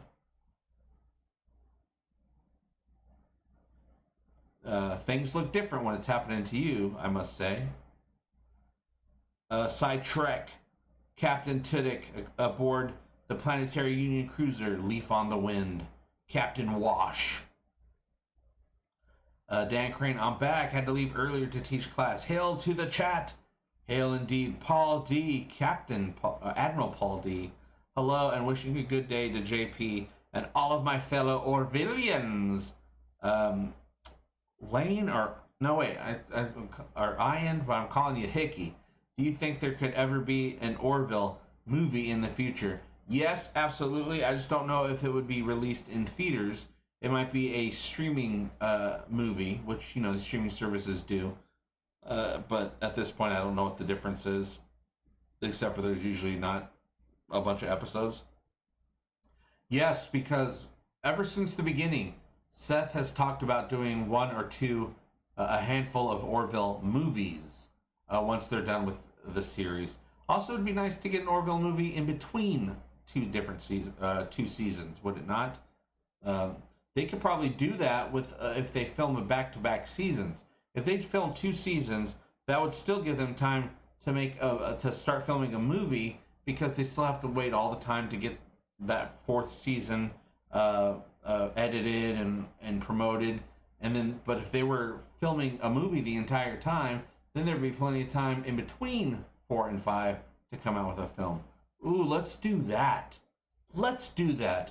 I think the Orville fandom, having waited so many different times for so many different seasons, deserve a little extra Orville in the middle. Oh yeah, I like the D. The dash D. 1701-D. Maybe by the end of the Picard season 3, we'll get to the 1701-V. What? Nobody wants the V. They want the D. No, they don't want the D. The fat one? No. Yeah, Daredevil doesn't need CGI. I'm sure there's a little bit of CGI in Daredevil just to cover up some things, but really, no, it doesn't need it, does it? Not truly. I mean, everything has CGI. I bet you the new Night Court has some CGI in it. Captain Braxton is meant to tidy up all these timeline paradoxes. Ooh, timelines. Okay, that's the name of the episode, timelines. All these alternate timelines are working together to kick some booty on the main Orville timeline, which is also gone. Very interesting. Braxton is in custody, so silly old Braxton. Hello, What's up? Oh, we already said hello. Paul D says hello to everyone. Say hello back, everyone. But actually, it's just about time to go. We've done over 2 hours. So the things that we've learned, we want more Orville. We deserve more Orville. The Orville deserves more Orville. Marvel needs to slow down with the damn effects. We've learned that. And we learned that we want Priya back as well. Calm down, Marvel. More Orville. That is what we have learned today. And Picard's going pretty okay. And season 3, people are loving it like crazy. I'm actually super excited to get up early tomorrow and watch the next episode, episode 2, Disengage, where I predict Picard is going to find out that Jack is his son. It could go a couple of other ways, though. But that's what I feel is going to happen in the next episode. It's going to change Picard's life. I don't know what else could really change his life except for learning that he has a son. Just like, didn't Kirk learn that he had a son in The Wrath of Khan? And this new series of Picard is very much an homage to lots of different Star Trek, but definitely The Wrath of Khan is a big to-do for this new Picard. So hopefully the next episode keeps up with what the first episode started and is awesome, and people are loving it just as much, if not more. I hear very good things about episode 2, so hopefully that all comes true for everybody. And don't forget, this Friday, the morning show, Egotastic FunTime morning show, will be talking about the latest episode of Picard. And this Sunday, the live show is going to be a watch party. Let's watch, I was going to say Shadow Realms, but let's watch Midnight Blue this Sunday, you guys. It should be a fun time. And then, of course, we're going to be doing some more live shows next week as well, every week going forward for a couple months here. So, you guys, thank you for stopping by. What a stream, Curtis Tate. Thank you so much. Thank you for supporting the channel with the super chats, the super stickers. We got the Patreon. We got the PayPal, the pal that pays. All links are below. Can't wait to see you guys very soon. If you guys are enjoying the shorts, more shorts are on the way. You just got to literally go to the short shelf if you want to see Egotastic FunTime shorts. I think you'll recognize a lot of the videos from some of our favorite shows and movies. And I'll see you guys very soon. And let me get my microphone going here. I'm going to start working on that. And I'll see you guys very soon. And remember, we all do better when we all